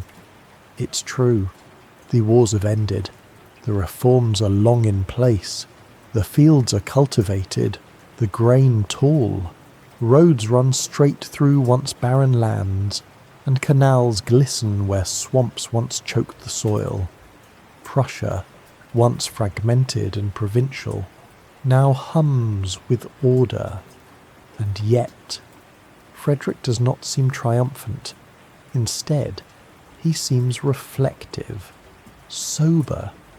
You know he has lived long enough to see many things change, and many remain unchanged. He turns from the window and moves slowly to his desk. The pages before him today are not about battles or border disputes. They are estate reports, letters from mayors, a university rector asking for funds. He reads them all with the same care he once gave to dispatches from the front lines. Governance, he says, is not a matter of victory. It is a matter of continuity. He picks up his pen and adds a note in the margin of one letter, a reminder to increase firewood allotments for a rural province before winter arrives. It's a small thing, but to Frederick, such things are not small. They are the daily fabric of what holds a state together. And though scholars have long questioned whether he was ever truly compassionate, whether his reforms came from humanity or utility, you realize that, to him, the distinction never mattered. Kindness that works is better than sympathy that fails. Later, you walk with him down the gallery of Sanssouci. The portraits on the walls, painted in bold, noble strokes, are faces of monarchs and philosophers, generals and thinkers. Some were allies, some rivals, some, like Voltaire, both. Frederick stops before a portrait of his father, the soldier king, Friedrich Wilhelm the Fair, the man who beat discipline into his son and demanded obedience above all. For a moment, Frederick's jaw tightens. You wonder what he sees there, a shadow, a warning, or perhaps simply the origin of his own contradictions. I hated him, Frederick says quietly, but I obeyed him. A pause, and in some strange way, I became him. The admission hangs in the air, not bitter, not ashamed, just true. You pass other portraits. Augustus the Strong, Louis XV, Empress Maria Theresa, all monarchs Frederick once fought or parleyed with. He stops at each briefly, nodding slightly, as if acknowledging fellow actors in the great theatre of Europe. Empires rise, he muses, and eventually they rest. But ideas wander, and perhaps that is what Frederick cares for most now. Not the land, or the taxes, or even the victories, but the ideas that might outlast him. In the afternoon, a delegation arrives from Königsberg, scholars, not soldiers. They present him with a bound copy of his own writings, newly printed for the university library. His essays on governance, as war, agriculture, even aesthetics. He accepts it graciously but sets it aside. If people must read my thoughts, he quips, I hope they do so slowly, perhaps even while falling asleep. He laughs at his own joke, a dry and self-aware chuckle. You can't help but smile too. That night, as lamps are lit and a breeze stirs the curtains, Frederick remains seated at his writing desk. You notice that he is drafting a new letter, this one to a young officer recently promoted in Silesia. The king's words are firm but encouraging, filled with advice not on war but on restraint, justice, and the care of civilians. Power, he writes, is not the right to command. It is the burden of knowing when not to. As he finishes the note, he reaches for his flute, an old one, carved from wood, the varnish worn smooth by decades of practice. He plays a short melody, soft, halting, a tune from his youth. It wavers slightly, but the emotion is unmistakable, a memory in music, a breath of the boy who once dreamed of art before being called to war. You sit beside him quietly, watching his silhouette sway with each note. No audience, no court, just the king, his flute, and the peace of a long evening. And in that moment, you understand something essential. Frederick the Great was not great because he conquered. He was great because he changed and kept changing, because he questioned, because he stayed. You awaken in silence, not the stillness of sleep, but that peculiar hush that fills a room where the rhythm has shifted. Outside the walls of Sanssouci, the vines still climb, the sparrows still flit from eve to eve, and the fountains still bubble with the same unhurried grace they have for decades. But inside, something has paused. Frederick sits quietly by the window, wrapped in a thick coat despite the late summer warmth. His frame is thinner now, shoulders stooped not only from age, but from a life steeped in unrelenting duty. He holds no letter, no report. His pen lies untouched on the desk. His flute, too, rests in its velvet-lined case. He is simply looking, not at anything in particular, not the vineyards, not the soldiers drilling beyond the hill, not the soft curl of steam from the servant's kitchen chimney. No, Frederick is watching time itself, noticing it, not resisting. You approach without a sound. He notices your presence with a soft glance, then turns back to the light. "You know," he says gently, "when I was young, I thought I would die in battle, like a hero in some antique poem. A charge, a wound, a last word." He smiles faintly, but instead, "I will die with ledger books at my elbow and potatoes in my fields." A chuckle, raspy but warm, and that is not such a bad thing. He stands, slowly, painfully, and walks the long, wood-panelled corridor to the far chamber where portraits of philosophers line the walls. Locke, Leibniz, Montesquieu, and yes, Voltaire. He pauses before each, nodding, murmuring a name, not a monarch among them. You realise then what he always hoped to be remembered as not a king, but a thinking man who happened to govern. That afternoon, a letter arrives from the Austrian court. You watch him read it, eyes darting slowly across the page, and then lower it gently to the table. He no longer rushes to answer. He no longer needs to. Later. He walks the terraced path one last time. The wind brushes through the pines, and his dogs trail behind him, a little slower now, just as he is. He touches each stone marker with a tenderness that suggests memory more than mourning, and as he stands before the simple stone he once chose for himself, his gaze lingers. "Here," he whispers, "not in marble, not under vaults, just here, with the ones who waited for me." You walk him back to the study in silence, the sun hanging low over the hills like an old friend seeing him off. He writes no more this evening. Instead, he sits by the lamp, the light amber and soft. One last time, he reaches for a book, not of law, not of war, but poetry. French, of course. The lines glide from his lips with effortless grace. Outside, the night settles, and the king sleeps. And now, dear listener, as the final candles flicker low in the corridors of Sanssouci, and the long shadow of Frederick's life stretches gently into twilight, let your mind drift with the quiet weight of history. You've walked the fields of Silesia, felt the tremble of flutes in quiet salons, stood beside reform and battle and soft contradiction.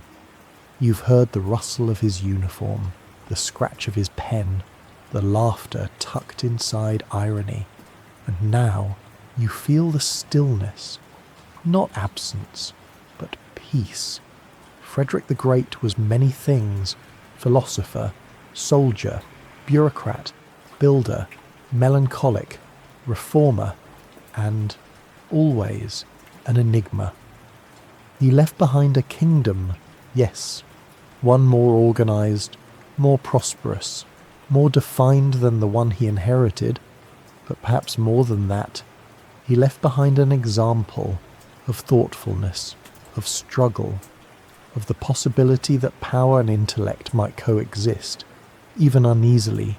You, too, carry your contradictions. You, too, balance duty and desire. So rest now, knowing that even those who changed the world once stood alone by a window, asking questions into the dark. Let your breath soften. Let your thoughts slow. You are safe. You are timeless. You are part of the great quiet story that links all thinkers and dreamers and gentle rulers across the centuries. And as you drift now into slumber, wrapped in the hush of Frederick's final evening, know that history itself watches kindly over your sleep.